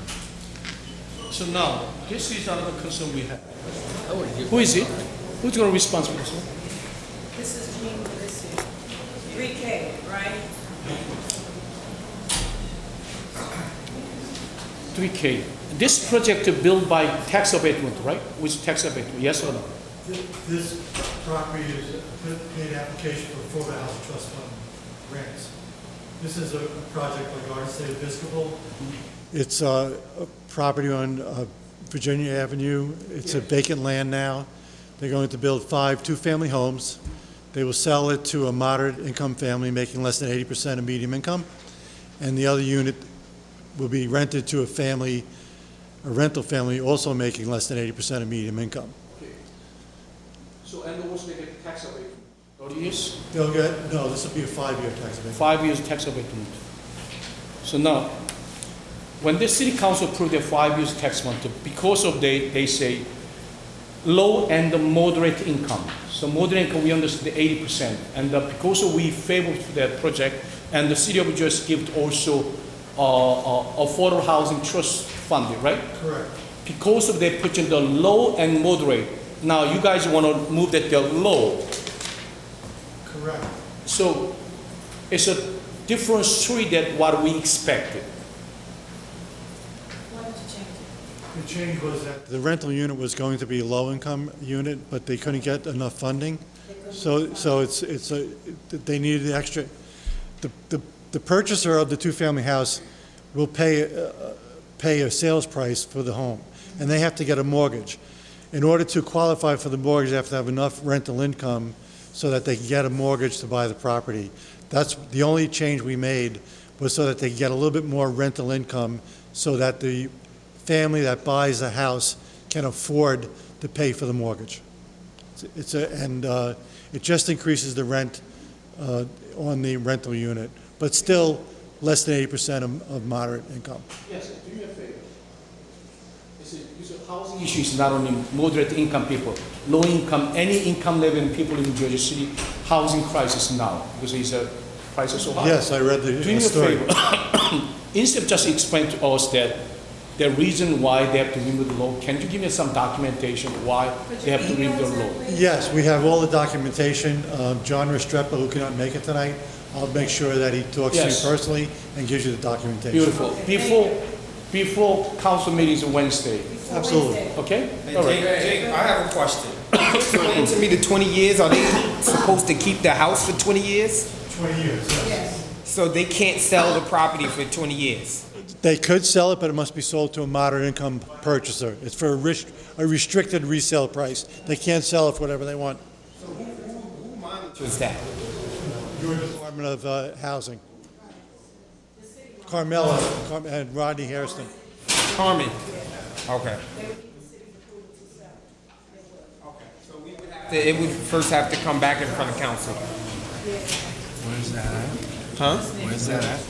Okay, that's the, Last first reading ordinance. Excuse me, y'all have to come in here quiet. Okay, you have to. Thank you. 3L. Go ahead. 3L is an ordinance amending Chapter 304 taxation to include Article 8, long-term tax exemptions, payment to public school district required. Okay. Michael? Yes. This ordinance, I like to all my colleagues to support it. You know, as we know that City of Jersey school funding is actually have to be funded somehow by tax abatement project. You know, as you know, the state cut $8 million this year. That $8 million have to be paid by regular taxpayer and homeowners especially. So through that, we get some share from the what do they call the tax project, so we can help the school of Jersey City Public School. So now, only one thing's I spoke with Joint. I like to add to this is was actually all future long-term tax exemption approved by pursuant to the long tax of blah blah blah, and now service charge equal to 2.5%. We changed to service charge greater or to 2.5% of annual gross revenue, or 25% of annual service charge. Okay, so can we have a replacement to this Wednesday? Okay. All right, thank you. 25. No. 25? Yes, a 25% annual service charge or 2.25% of annual gross revenue. Okay, and the City of Jersey charged that the taxable fee two-way: one, based on annual gross revenue; second, based on construction costs. That's why another one is in case when we charge by construction cost, total project cost to be paid, or 0.5% of total project cost. But which way they go, we have to go greater amount, have to pay city as a school board additional, okay? You want it to be, as I understand it, as appropriate, the greater of 2.5% of annual gross revenue, which would increase the total to 12.5, right? Because you have the 10% that's required, or 25% of annual service charge, not revenue, but the actual service charge. Right, that's the distinction. So, or in the case of a percentage of project cost project, it would be 0.5% of total project costs. We love you. Okay. You're very smart. Thank you. Really Go ahead, Robert. So that's what you want. So we're gonna make sure that the pilot program funding for school, okay? So we're gonna have a replacement, right? Just a reminder that Take away what we fund. So that's a very dangerous move. As soon as you do that, the state will be incentivized to remove that from their state aid. So you have to be very careful about voting on that. That's the business office talking. So there's a danger there, But already. a risk. So I agree with I just say that. I know that you're not going to do it, and I know the council wants to do it. I just want to say that, that's all. Go ahead, Robert. Question. Oh, you have questions? Go ahead. Well, what other neighboring municipalities have voted to include the shares? Bingham. No, it says neighboring municipalities including Bayonne. Yes. So it's just Bayonne. The Bingham. Because I'm trying to get a point of reference here, what it means. I mean, there's no way of knowing clarity of what the outcome is going to mean to abatements as they exist now. And I say this because I come from the other side of the city. I come from Ward A. And I often talk about, I mentioned the FAB boards, I know you like that term, F, A, and B. We're finally realizing some development in that area. Now, I know what that development did for downtown. I mean, as a kid, I grew up down here, and I grew up, and my grandparents were here, so I used to play in the parks. And in the 70s, when I was in narcotics squad, I did a lot of surveillances of people dealing heroin on the corner. I mean, all of that's changed because of the development downtown. And it's not only, like we talk about it all the time, about the jobs that, for constructions, and the jobs that, come in the building, maybe from the maintenance people. But what we never talk about is that there's this diffusion of benefits into other neighborhoods around. And you get all these little stores open. And you see it all the time. How many grand openings do we have? That's true. So there's all this additional employment, all this additional ability for somebody who lives in the neighborhood to walk to a restaurant to have something to eat. It's kind of hard in my area to walk to a restaurant to have something to eat. So when you look at that, you say, well, downtown's doing really great. And there's some projects going on down here right now that aren't being funded through abatements because they are doing better. I think the Boys Club thing is not being funded through abatements, and the one that's by the waterfront, that real tall building they're building. But right now, I know in my ward, we've started a project with New Jersey City University. And that is being funded through abatements. And I know that it couples to the Bayfront property, which is in the future. Absolutely. So what happens is, when you look at it, I know one of those projects almost didn't get off the ground because of what the cost was to develop. They weren't sure they wanted to do it. It's a risk in my area. It's a risk in Ward F. It's a risk in portions of Ward B. But because we've had a development, a change in the abatement process, we finally had that stuff moving into the west and the south of the city. And I have really concerns that something like this, we add on the cost, are not only going to not fulfill what you want to do, which is get money for the schools, but it's going to stop the abatements in my ward, in that particular piece of property I was talking about with the university. That property, we were getting zero from that property. No taxes whatsoever because it was owned by the state institution, university. So now we're getting money, and there's going to be additional buildings into it, including a supermarket and restaurants and everything else. Now, if the developers see this and they say, all this additional money, it's in the risky area, we're not going to do it. And we have that whole area going down west side, from where the buildings are being built in New Jersey City University, continuing southbound to Danforth Avenue, where I know because I've had developers come in here and mention about a couple of the buildings they were talking about renovating and putting in housing there. And they haven't pushed the button on it because they know it's costly and they know it's a risk. So while this has great intentions, I'm really concerned that there's a tipping point and it's going to stop what people on the other side of the city where I live, in Ward F, in Ward B, and it's going to stop the development, and you're not going to have those nice little neighborhoods where you can just walk out and go to the store. And you're not going to get any additional monies for the school. In fact, we're going to lose everything because you're not going to get anything. You're not going to get any the payments you get through your payments. So now, Frank, you bring up a very good concern about the things. Number one, the way you say we should be not regulating tax abatement funding for schools also, that means that we never able to control the tax abatement. The way argument you with A, going to be say B, going to be say C, going to be say D, and E and F, then tax abatement never able to control. It will be stay on like the way we are now. Number two, you say, you just mentioned to that, if we charge additional 25% annual gross revenue for the funding for school, you say maybe they stop the development. Let me put it this way. There's a good chance they stop the development. Good chance, but say this way. When the city of Jersey charges 10% annual service charge, you know what that means? Now, what kind of discount do they get from the regular tax? Can't you tell me? I can't. I'd have to look No, at tell it. me. I'd have to look at it, Michael. We've been over and over. No, you was a city council for 4 years.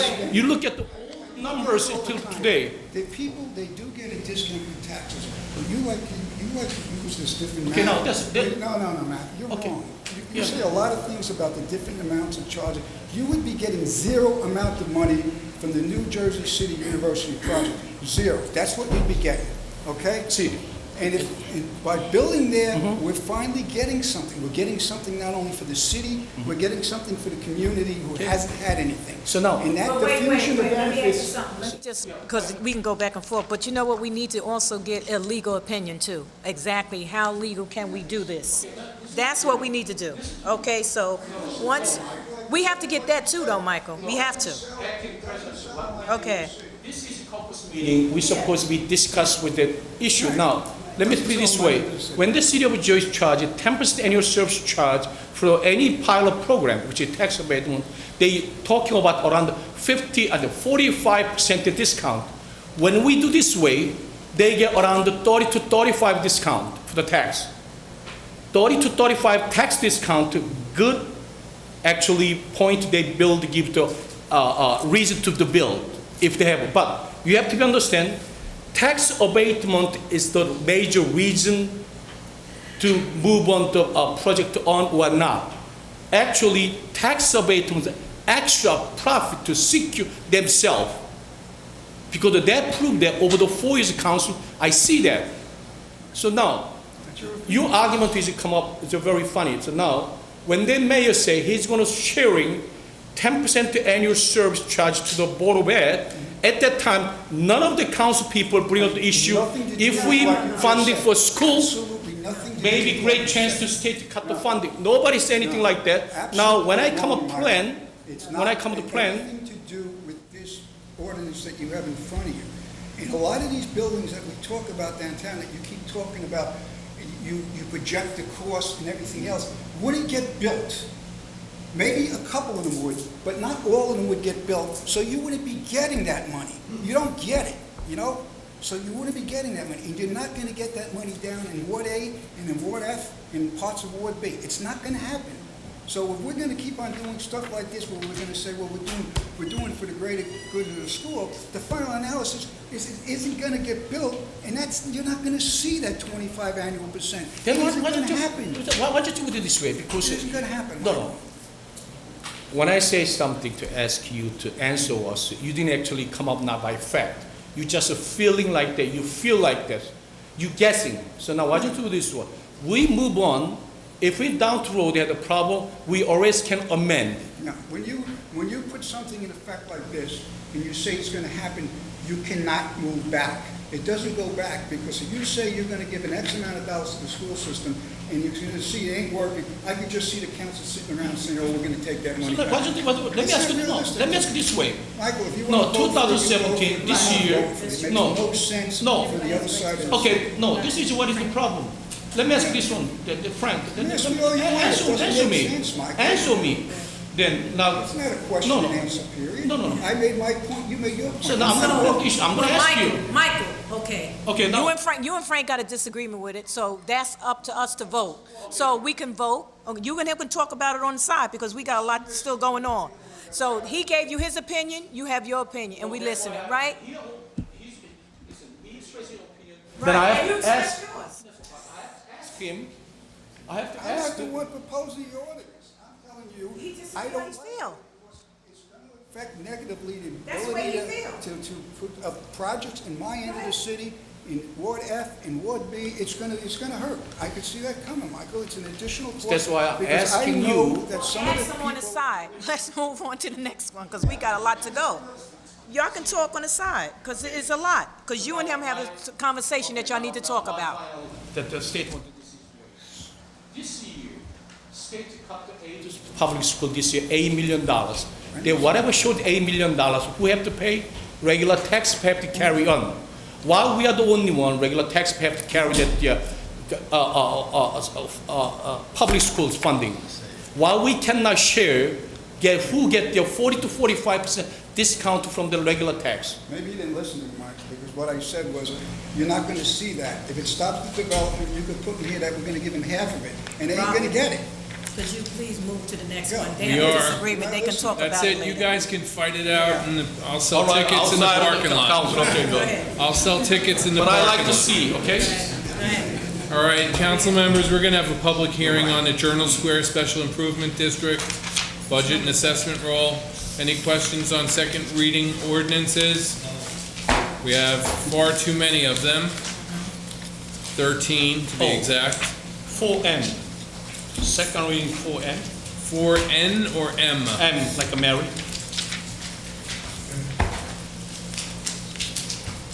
Great. Okay. The traffic engineer department, the traffic engineering and the parking division supposed to come up the commercial parking fee for that. I just want to make sure we can see that there is. Talking about M? Yeah. This ordinance that they're supposed to create to come up with a fee with that, that was discussed. There was supposed to be a fee with this? Yes. They come with an ordinance, but it's not separate. Separate, right. Oh, okay. Yeah, Just want This to would make never sure. go. This- yeah, that's in the works. Okay. That's, Okay. that's in the pipeline. Yep. What kind of money do they actually charge? We don't know yet. Dollar a year. No, not us charging them. What do they charge to help make the city green, to plug these cars in? What? Zero. They don't charge, this is a free service to whoever has an electric car? No, they charge for that. What do they charge? We would have to ask the exact amount. How much? $12 an hour. Oh, okay. No way it's $12 an hour. That's a lot. We don't know the exact amount, but we'll get it to you for you. I thought it was $1, but I'm not sure, so. Jermaine, we'll get it to you. Go ahead, let's go. Okay, resolutions. 10A is an emergency appropriation, temporary emergency temporary appropriation, easy for me to say. B, C, D, and E, all authorized closures of streets.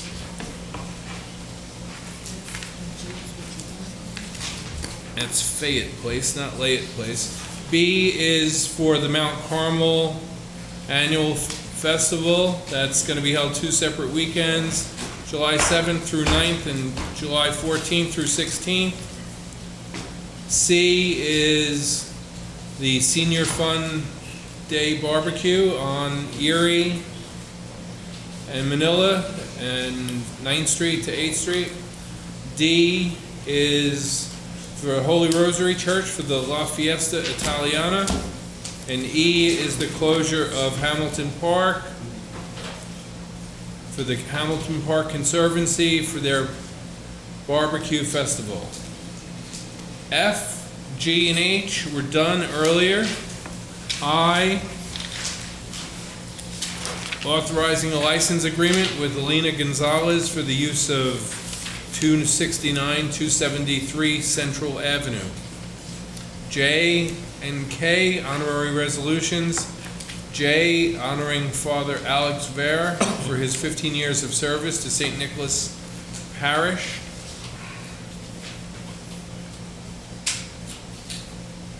K is a resolution congratulating Jennifer Aitken on the occasion of her installation as president of the Rotary Club of Jersey City.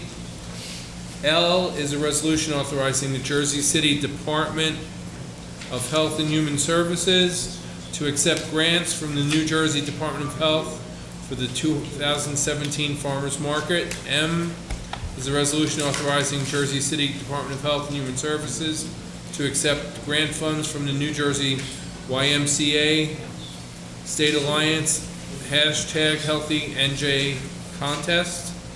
N is authorizing the City of Jersey City to enter a license agreement with PSE&G for a paper street known as Gilchrist Street. O was done earlier. P is renewal of a contract with ParaPlus Translations for providing interpreters for the municipal court. Q through Z3 were done. Z4 was done. Z5 is authorizing a pilot agreement with Igerate Institute to provide the City of Jersey City with Copcast body camera software to enable cell phones to be used as body cameras for police officers. And who's going to answer for this one? Yeah. Brian's not here, he's away. What question do you have, Councilman? So what was the item numbers? Was it 10? Z5. Z5.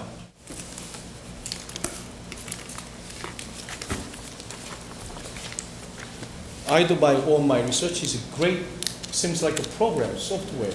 Yes, Very it's a impressive. software, it's an app that gets Yeah, loaded it's very impressive. onto phones. But now, my concern is that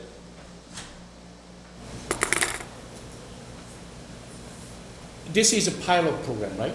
Yeah. So cost was nothing, but they have some cost involved that City of Jersey City have to be provide 150 to 250 cell phones, you know what I'm saying? Right. And not only that, uniform have to be changed, okay? After that, if we satisfy the software, then how much we have to pay for yearly? It's then not clear. In other words, I don't want you to give just some piece of bond when we buy it, and Yeah, and then we get committed forever. Yes. Yeah, that makes sense. So Yeah, I'll find it out. I like to find out, seems like a very interesting software, but you know what I'm saying? I didn't know it was that big, that number. 150, I'll check that out too. Yes, they say we have to provide 150 to 250 cell Yeah, I don't phones. know if we're gonna start with that. but- You know what I'm saying? And also, we have to provide a smartphone protective case. And the uniforms have to be modified.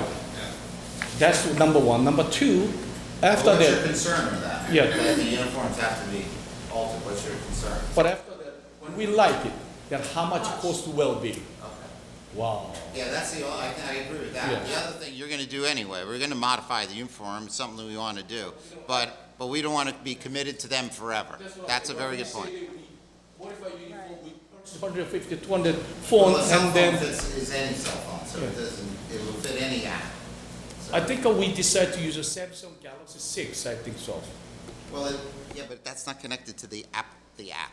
You wanna know if we have to stay with the app, because you could just get another app.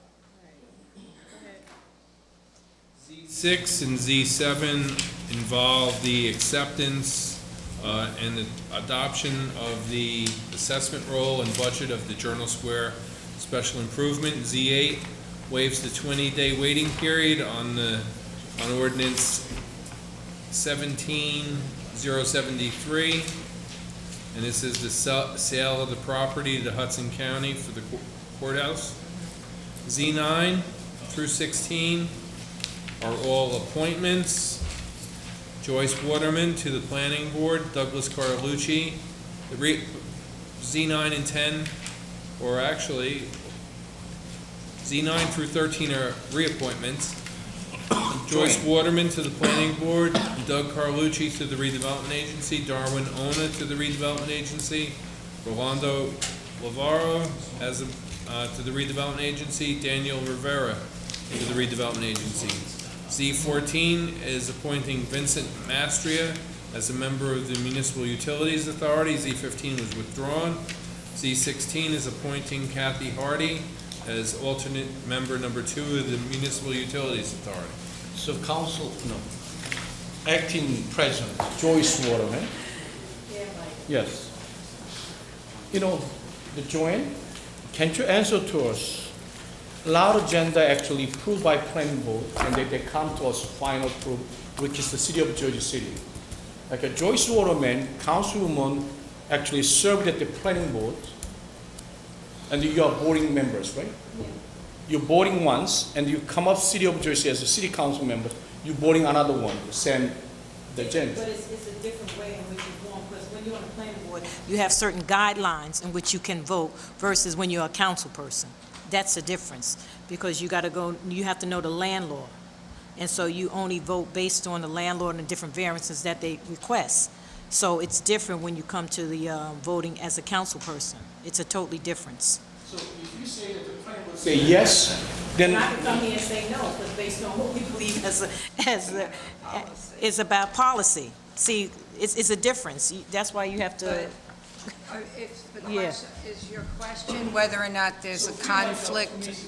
conflict interest, serve two boards. Let me look at that, because oftentimes there can be an actual technical conflict, but it's resolved by the state legislation, which allows a council person to sit on the planning board, and I believe that's the case here, but I will check that and I will give you a formal opinion. Okay.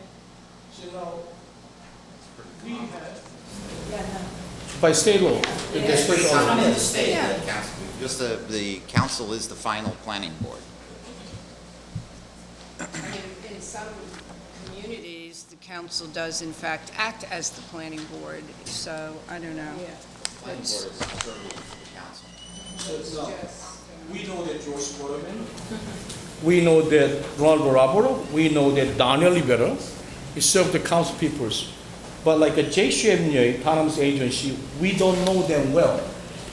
Anyway, they can show up to city council this Wednesday so we can ask them questions. Appointments at JCMA. We don't even have any bio for those individuals. And how are we going to say yes? Don't know nothing about the person. They give resumes or they're attached to, Only one person was it. oh, really? Because I think they usually do. Hold on a second. The reappointments, you've been before. Kathy Hardy has served before on other boards. They need a resume. You need a resume for Vincent. He doesn't have. All right, so we need one resume. Right, Yeah, only one resume to attach, the rest of people, we don't know them. okay. And the JCM Economic is a very important agency, and especially they charge water bills and the homeowners. We should be there, come up, answer our questions. Okay. We'd like to know.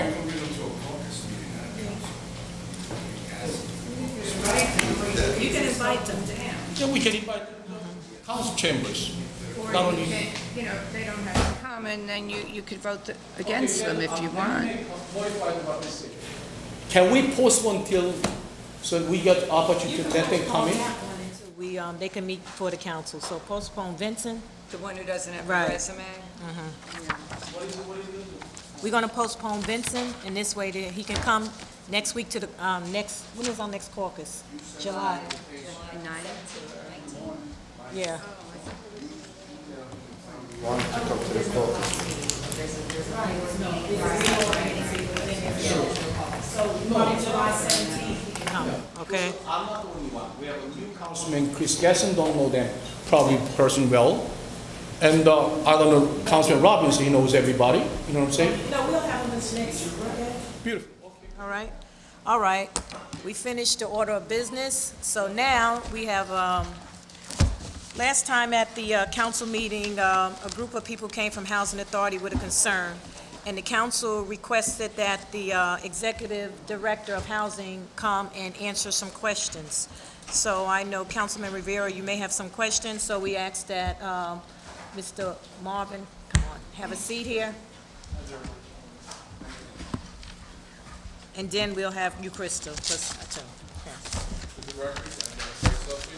Marvin, Walden. I'm well.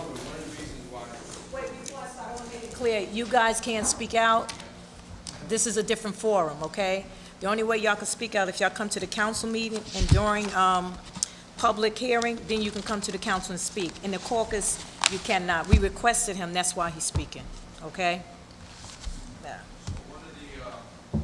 One of the concerns was that, at the council meeting, a representative of the union, asked, they showed a lot of concern. A lot of union members, as you see here today, came by and request and had their concerns based on, what's going on within the housing authority.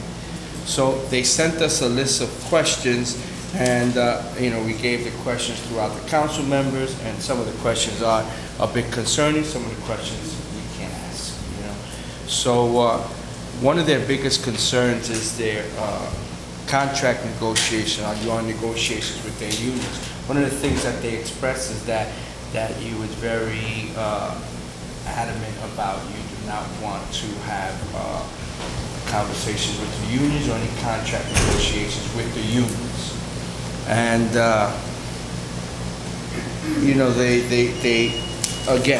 they expressed questions of termination of veterans, and we just want to know since the union came to me while we were there, so I'm going to advocate for them. Now being that I did give the questions throughout the council so that they can read them, and if they're free to ask any of the questions that the union has. One of their concerns is, I picked 3 questions. The first one, are you in negotiations with the unions, and if no, why? Okay, thank you, Council. For the record, I just have to tell you, we are in the midst of negotiations, so there are some things that I may not be able to respond to, but that I can respond to that is outside of the negotiation process, I will respond to you. Okay? So yes to that question. So they are. Yes.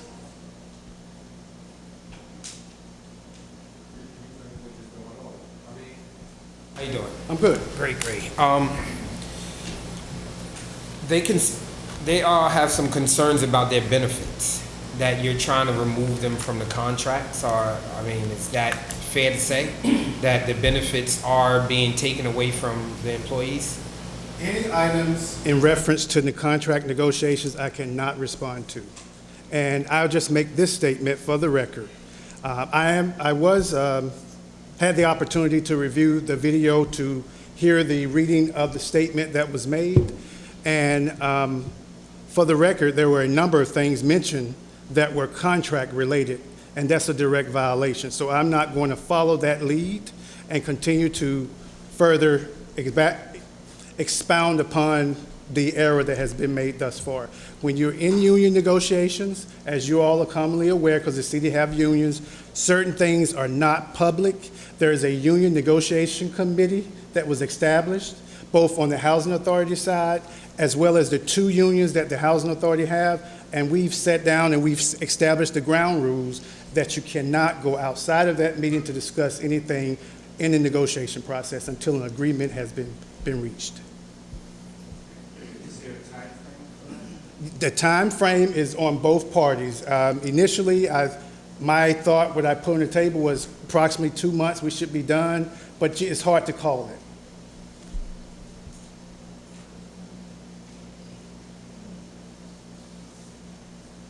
I think one of the things, I guess, that kind of stood out for me on this question list was the firing of an employee that you later had to rehire, and basically it stated that it was done inappropriately. Which, because there was two mentioned in the. This was a veteran. You had a veteran employee terminated. He walked out of the building. You know, That's not union respond to it. this action, the employee got their job back. You know, if so, the termination was unjust. Why didn't the JCHA follow the proper protocol as per the union contract? That is correct. There was the name, I can't remember her name. There was a female employee in our housing choice voucher program that was terminated. The termination was due to progressive disciplinary actions. The statement made in the video was there was no progressive disciplinary action. This employee had a 5 and an 8-day suspension, I do recall, and was up for a 12-day suspension, and that's a bit excessive, and what was recommended to me was termination. Now, do understand, I am the executive director of the Housing Authority, and I do sign off on everything that takes place at the Housing Authority. However, I do not personally, terminate employees. I do review the file, and if I'm in concurrence, I am the third-level grievance officer for the Housing Authority before it's escalated to PERC. So in this particular case, it came to me. I will take I don't know the words, the blame, my responsibility. I did not fully review that the employee was not granted the hearing prior to the termination being extended. So instead of going back through the process, I made the conscious decision to reinstate the employee with the understanding, there was an agreement signed, that the actions, and I will not get into what the actions were, the conduct was unbecoming of a Housing Authority employee. And it did warrant the discipline that we prescribed. However, we did not follow a step. We missed one step in the process. So in good faith effort, we reinstated the employee. But for the record, the employee did have extensive progressive disciplinary actions already. So it wasn't an abrupt decision to terminate. The goal of the Jersey City Housing Authority is not to terminate. We're about behavior realignment, and that's the same thing for our employees as well as our residents. We don't seek to take people off of their subsidies, but if their behaviors are not in line with the regulations, they will be evicted. That's not our goal, but if they realign their behavior, they can continue to have their subsidies. Same thing with the employees. If their behaviors are within the lines to provide services to our clientele, they can maintain their jobs. No one is threatened to take a job. So the employee is still working? Yes, Okay. that's correct. So that means everything was, I guess, ratified? Yes, well, the employee was reinstated and an agreement was signed that if that behavior that was displayed is exemplified again, it can and will lead to termination. All right?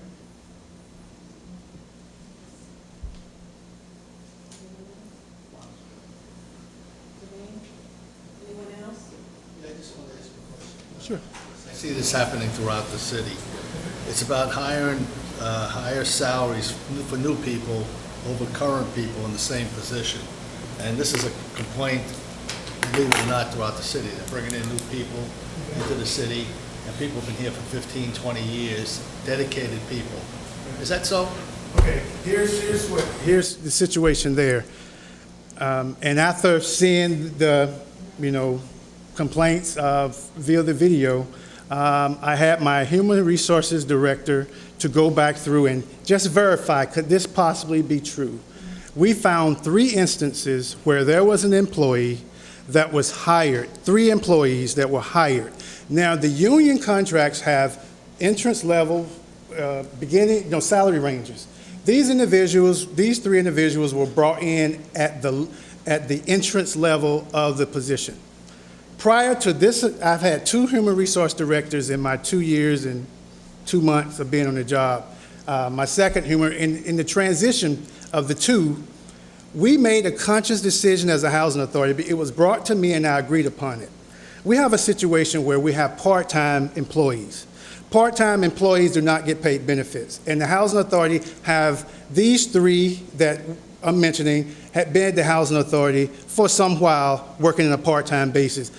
And finally, an opportunity presented itself. They applied for the job and they were able to land a full-time position. So from a contract perspective, we did not violate the contract. However, what we did with a previous employee in the same job title was hired at a higher salary rate. And the information just was in miscommunication between the transition of our human resource directors. As of Friday, that situation has been rectified. The employees have received their retro pay, and they are now at the same salaries. Again, all we do at the Jersey City Housing Authority is try to do things in proper order. If it's brought to my attention of anything that's not done correctly, we're going to do our due diligence to correct it. So that was a true statement in that. But again, it wasn't outside of violations of the contract because the those 3 individuals were brought in at the low end, but at the entrance salary. But a previous one was brought a little higher, so we brought them all in line because, again, it's just miscommunication.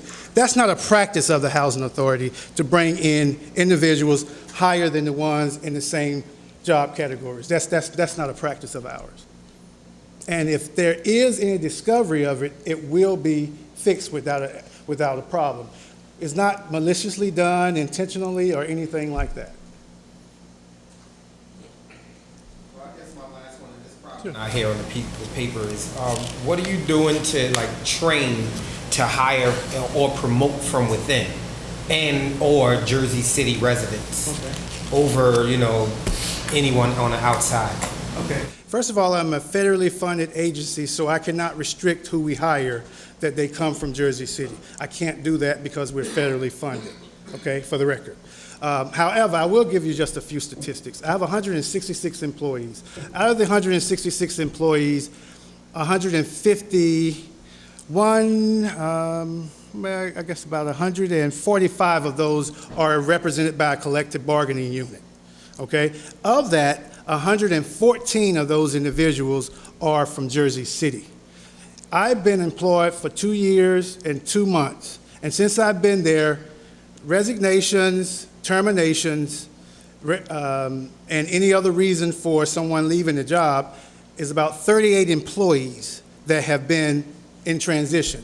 Out of the 38, 114 of those have been Jersey City. Even though I'm not able to restrict Jersey City, but Jersey City residents are getting a bulk of the opportunities. At the same time, there is a process, just like the city has. We post our positions on our website, and now I'm posting them at the properties to give the residents an opportunity, those who live in public housing, to apply for the jobs. So we post the jobs, and we have an interview panel. Nothing is done behind closed doors. Everyone is treated the same. And at the end of the day, whoever prevails as the most qualified candidate will land the opportunity. We do not take into consideration where he or she lives. What about They're promoting from within. Yeah. Primarily, I'm 100% on board for insourcing, keeping jobs in-house, and to the greatest extent possible, internal promotions. However, you still have to be seen or go through the process and be deemed the most qualified candidate. Because there have been some internal positions that people have applied for, and they have not prevailed to be the most qualified candidates.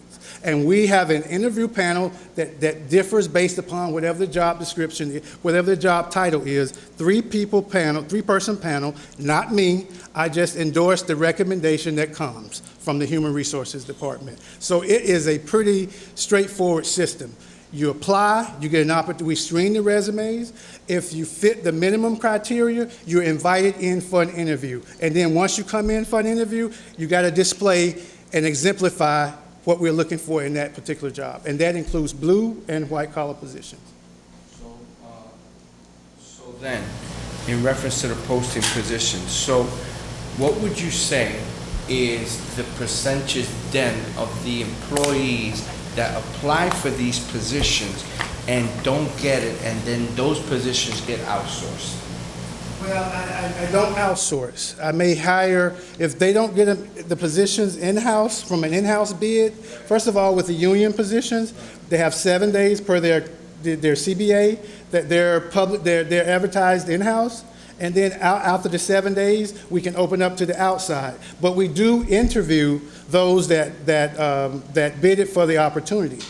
It's the outside ones that get the heavy scrutinized from, do they meet the minimum criteria? So then, is it safe to say that those postings, those positions that you post for a higher level, is it safe to say that you then promote, the workers then, that qualify? Is it safe to say that? Yes, I mean, I can use for example, we have, and several are here, we have senior maintenance repairers. And most times they're the ones who bid for the supervisor job. And there are several internal promotions from within that pool. Has every single position been occupied by a current employee? No. Again, there's an interview process that we go through, and there's criteria that we've set at the interview level. And as long as you make the actual score that over the threshold, then you are deemed employable or promotable to that job. But again, it's the ranking of all of the candidates that were interviewed. Does Housing Authority train the employees in any way? Because like in the city, I'm a stickler for training, that the employees get training, because that's the only way they can advance in some ways, you know what I mean? Because some people have been on the job since they got out of high school. You know what I mean? And times has changed, and a lot of times if training not available, even though they may think they can do a job because they didn't have the training, they won't even qualify because they've been there since they was, 18, I mean, the Housing Authority have training dollars. We have limited funds for training.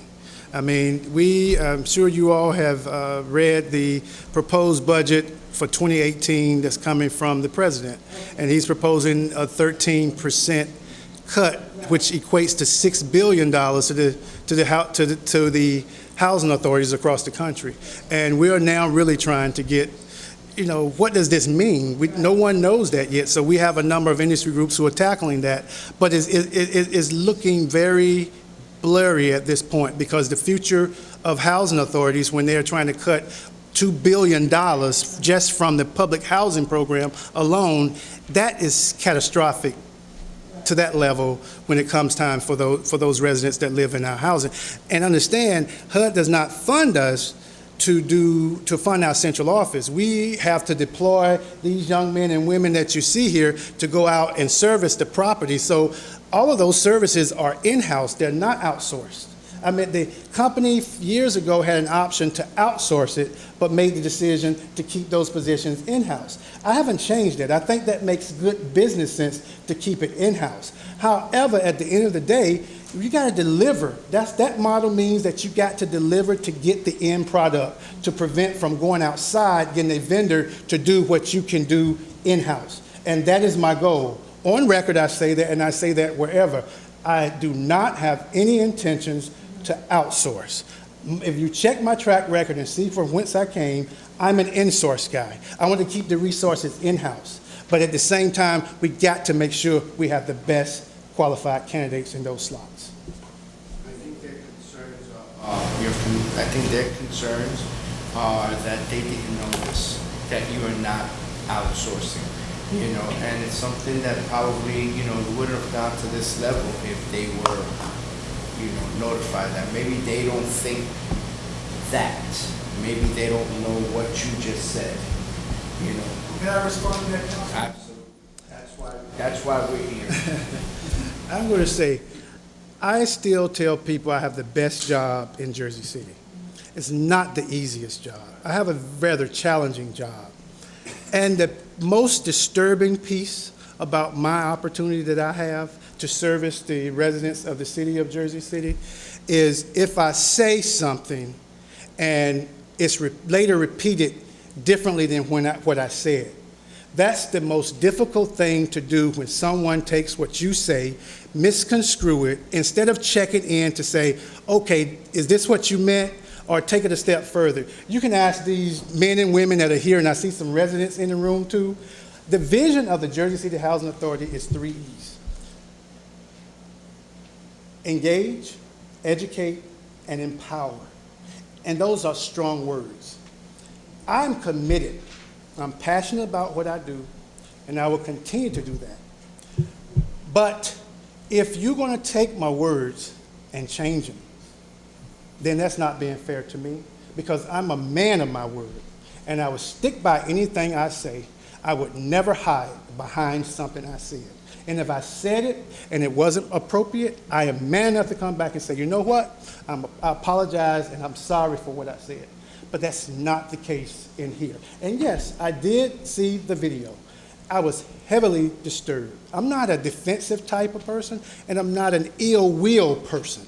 I'm about the betterment. Those in this room who know me and have worked closely with me would probably disagree with what they heard that was read. However, I do understand the environment. Never been a part of a collective bargaining unit, and I know you got to support. But I would just challenge them to go back to their leadership and say, is that really true what you said about the executive director of the Housing Authority? Did he really say what you are saying? It's, again, not defensive. I just throw that out there because my door is open. I meet with residents. I meet with employees. I got an open door. I don't shut the door on people. You're right. Communication is so important. I just told you 3 E's. What's my middle E? Educate. And now all of a sudden it's a negative word. It's not a negative word. It doesn't mean you're dumb, don't know. It's keeping you informed. The HUD budget, I've spent time with both unions and walked them through. I've walked the employees through it, the residents through it. Here's what Trump is proposing. I'm not trying to pull the wool over anybody's eyes. If I know it, you're going to know it. Okay, I know I went a little farther, but that's just who I am, and I'm going to continue to be who I am. Regardless of what I hear and what I see, I'm going to keep it going in the same direction. I'm not here against anyone. I have no hidden agendas. I have no favorites. That's not me. Everyone is treated the same and respected, and all I ask is for the same respect.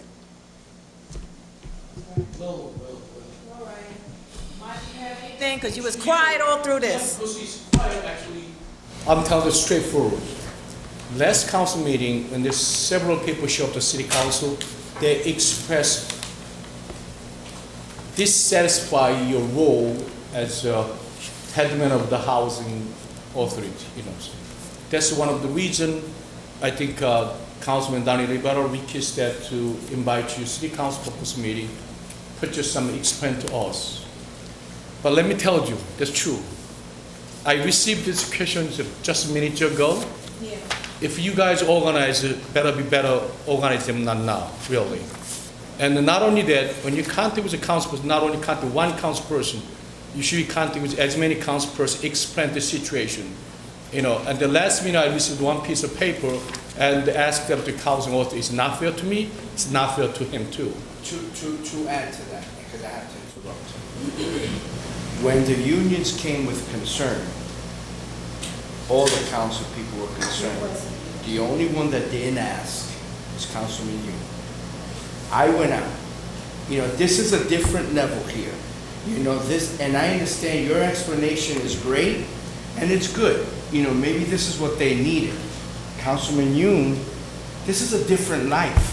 This is, you know, we want to be heard. You know, unions want to be heard. Workers want to be heard.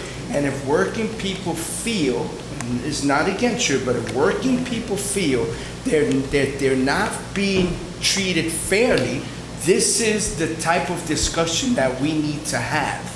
I gave you that paper because I gave it to every council paper. I shouldn't have given you the paper because there was no concerns, but I gave it to you. So, this is not a forum to bash the director.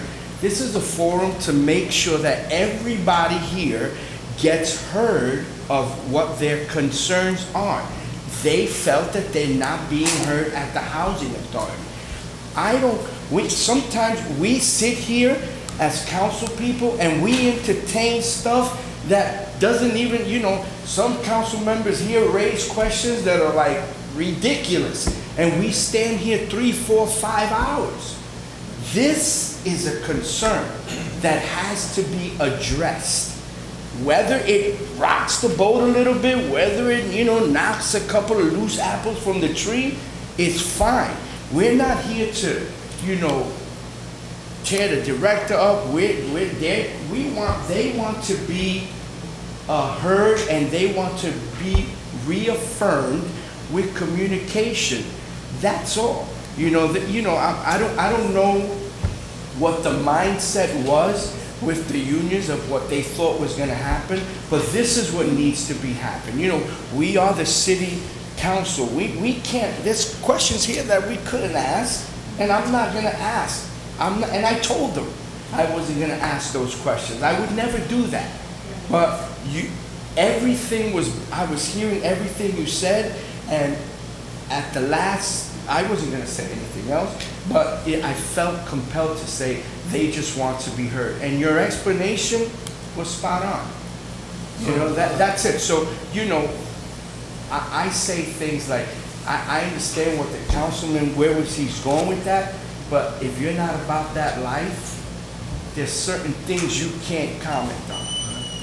And we need to be concerned about that. That's Michael, you can finish and get rich. Go ahead. But you do that to us too, so go ahead and speak, Michael. You butt right in.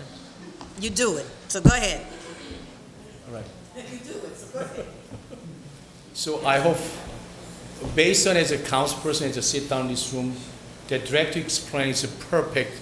Nothing we can bring up the issue and concern, really. And the pay difference, these things happen not only your department, I mean the housing authority, it's happened to citywide. So people who started work city government maybe 6 years ago started $9 an hour, and the city suddenly they changed minimum pays of $15. But person who started work 4 years ago, over the years now, working city government for 4 years now, they make $15 an hour. But because of mayor order to executive order, to whoever just work will make $15. Is it fair to person who work here 4 or 5 years, make the same amount of dollars of working person who just working? It's not fair, right? That's true, but these things happen citywide. Okay, so if anybody mad about that issue, yes, we have to be understand. You know, so actually whatever we explain to you is not the lying anything, it's true. You know, okay, so that's why City of Jersey Human Resource Department to try to find a way to adjust a little bit. You know what I'm saying? Adjust a little bit. That kind of effort probably housing authority needed too. You know what I'm saying?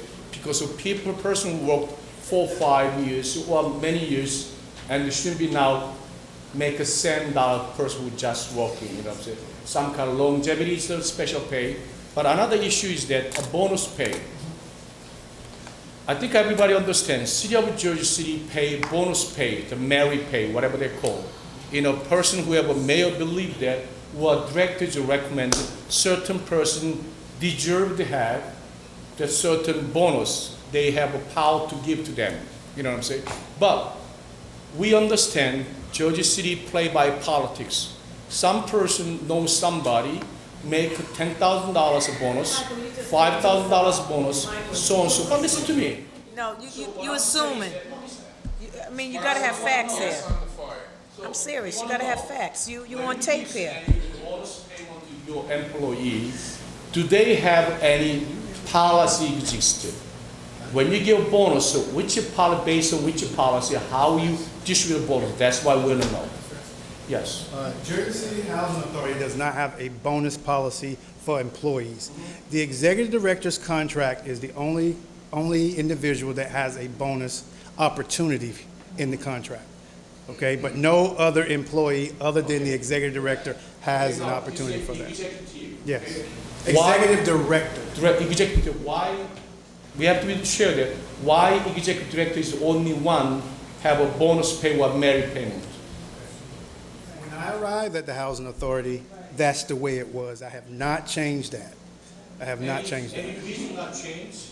I mean, We should have negotiated. yeah, I mean, We should have negotiated. It's a contract between the It's a board and the contract, executive right. director.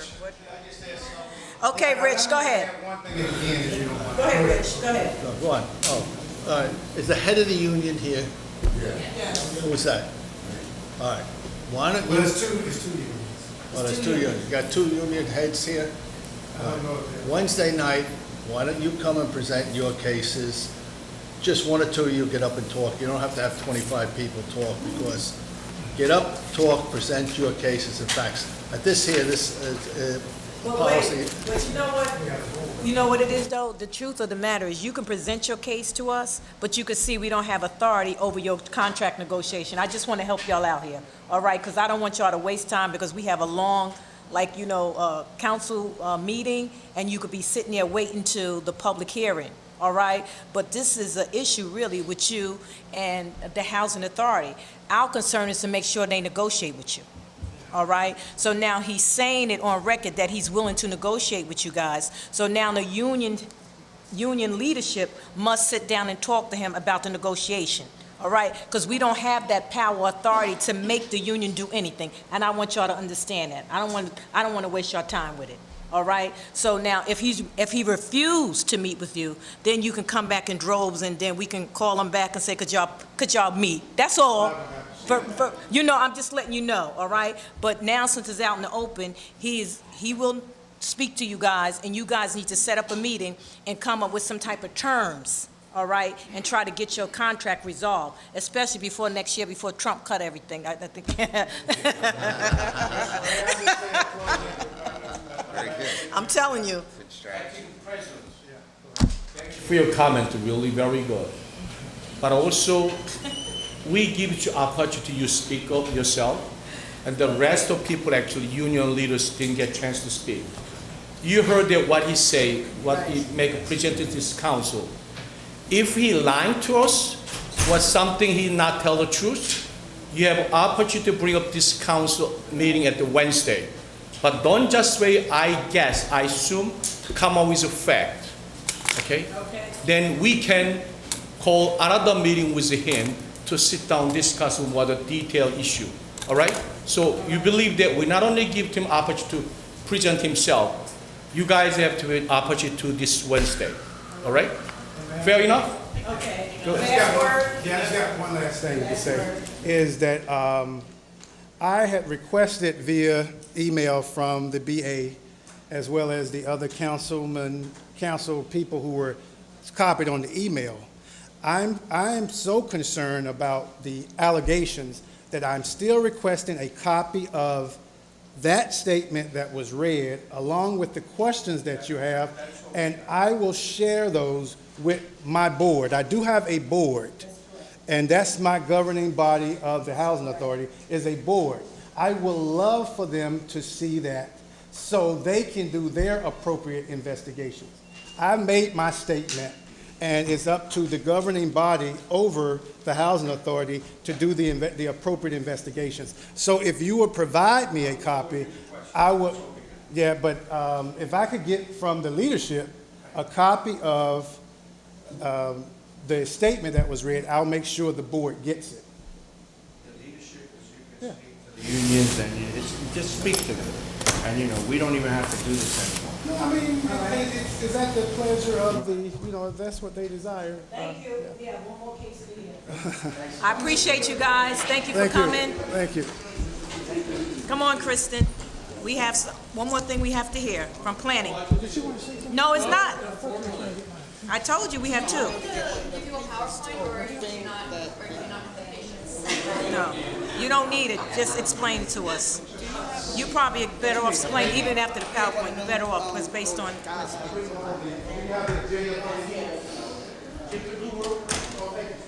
Kristen back as an alumni. I know. Feels like home. She found the information that you had concerning, you had asked about planning board membership. And whether or not a council person can also be a member of the planning board. And not only is it allowed, it's required. So it's right in the statute. It says the membership shall consist of the following 4 classes, one of which is Class 3, and that is a member of the governing body to be appointed by the governing body. So not only is she permitted, somebody from your group has to be seated as a planning board member, Class 3. And that is NJSA 40:55D-23. Okay? So we won't have this conversation again. Exactly. Hopefully. That's the truth. He sure could. Back in on Tuesday nights, took it up. Okay, one more. It's a presentation. Let's hear from Kristen. Go ahead. Hello, everybody. I am here. I am working for Mazer Consulting, and we were retained by Jersey City last year to do a series of resiliency master planning. This was funding that was made after Hurricane Sandy to help cities and municipalities in New Jersey establish a vision going forward to deal with future flooding, climate change, sea level rise, and how to be more resilient in the face of this sort of disaster going forward. So our task was to create 5 documents. The first 3 are called the Resiliency Master Plan, the Adaptation Master Plan, and the Urban Environmental Green Infrastructure Design Plan. These 3 documents were approved by the Planning Board at their last meeting. And although the City Council does not have jurisdiction over master plans, I wanted to inform you as to the general content of these, because the things that follow this will come to City Council, and I'll explain that to you as well. Just as a brief rundown, and I'll be happy to take questions in more detail depending on how the conversation goes. The first plan was the Resiliency Master Plan, and what this did was it looked at the vulnerabilities of Jersey City, both in terms of the land, in other words, where does the city flood, but also in terms of the population, meaning where are there pockets of poverty, or where are there people that may need additional assistance in dealing with times of emergency. So this master plan set the groundwork for everything going forward. The next master plan was the Adaptation Master Plan, and what this did was looked at areas of the city that would benefit from major infrastructure to protect the city. So in other words, things like levees, things like land rises or pumping stations that would really help Jersey City at times of flooding, and where each of these would be located to be most effective. The third master plan is the Urban Environmental Green Infrastructure Design Plan. We just call it the Green Infrastructure Plan. And this looks at ways to use the topography of the city, meaning The spine of Kennedy Boulevard is dealt with differently than the waterfront areas because the soils are different and because the threat of the river overflowing its banks is obviously entirely different in these areas. So this green infrastructure plan deals with, looks at ways to deal with flooding in terms of holding water underground, in terms of improving the CSO system, the storm sewer system, and how can we not have that overloaded? What can we do in terms of landscaping to reduce flooding issues and this sort of thing? So these are the 3 master plans that the planning board adopted at its last hearing. It does not put into effect any sort of law. They can't do that without city council. All it does is sets a vision that will inform their future decisions. It will inform the zoning. It will inform site plan approvals. And we will want all of the applicants, whether it be major developments, city projects, just a small homeowner, how can they contribute to make Jersey City more resilient? Big projects like levees are obviously a city project that are going to take a lot of work in order for them to someday happen. But smaller projects, maybe just a green roof, is something that still does make a difference, but a single developer, and in some cases even a homeowner, can play a part in that.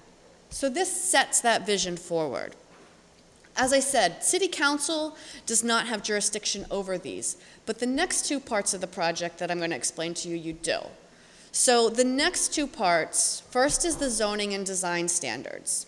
We've written some revisions to the zoning code. They have not yet been approved by the planning board because they're being tweaked and the planning department intends to go to the community groups for some more input. But it's going to require things such as more permeable land. So in other words, blacktopping your whole property is going to need to be rethought. You can't do that. Maybe you need to use some sort of impervious pavers to let the water infiltrate. There will be incentives for greening your property. So there will be a point system where certain zones will have a goal number of points. And by doing certain landscaping or low flow fixtures in your kitchen and bath, maybe you're going to take a big step and do a green roof. Maybe you're just going to plant a street tree. But all of these elements have a points value, and you want to cobble them together to get enough points to meet what the code sets as the goal. So these sort of things are coming probably later in the summer. They have to go to the planning board first. They're going to go to the community first, then they're going to go to the planning board, but then they'll come here to city council so that you can codify them. And Kate or somebody from the planning department will come at that time to answer specific questions once they get the wording worked out. Then the final element of this overall grant project is a resiliency capital improvements plan. And that's where City Council really comes in because you set the budget. And so within that plan, we've pulled the recommendations from the adaptation master plan and the green infrastructure plan. So that's things like levees, that's things like bioswales, that's things like demonstration projects for holding the water under the streets in certain places to see how, to show the city how that can be effective. So we've gone and we've listed all of those recommended projects and we've prioritized them. We've estimated the budget. We've listed various funding sources. We know that this can't all be done with the city budget, but there are many, many federal and state programs that can help fund this sort of project.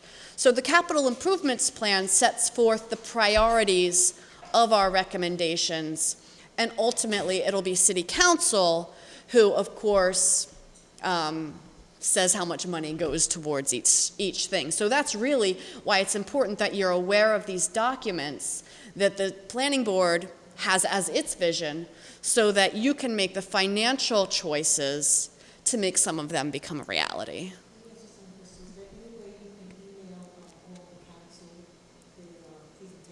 Plans that you have? I can email the 3 plans that were adopted by the planning board. Yes, Because we have a no cap with printout, those kind of paper. Yeah. how do you want Can't me? you print out for us and then make it like a book binder, give us one of each? Okay, they don't want it, they want you to print it. Hard copies. They don't Yes. want email. And just make one binder to give to us. I will have the, Antithetical to your presentation, but yes, It's recycled paper. Didn't you used to work for the city? Yes. yeah, Where? planning. Okay, you're still with the city? No. Okay. But then I was hired as a, we, she's been properly exiled. His memory is gone. yeah. Yeah. Yeah, you used to see me here all the time, and then there was a gap, and now I'm back. Also, now you work in consulting company? Yes. All right, we pay enough dollars. Can't you make a binder, give us one of each? I will make sure that you get a binder with these first 3 plans.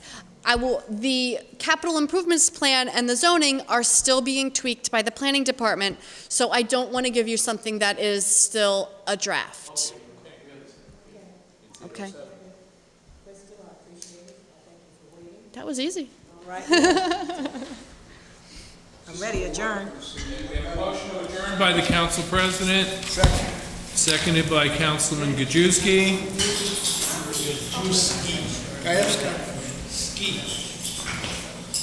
By all in attendance, excepting council members Gadsden, Osborne, and LeVar, we have Mr. Rivera is absent. Mr. Robinson remained. So we have Gajewski, say goodnight. Good night. Bagiano. Good night. Yun. Yes. Robinson. Good night. And Council President Waterman. 808, right? Not that bad time.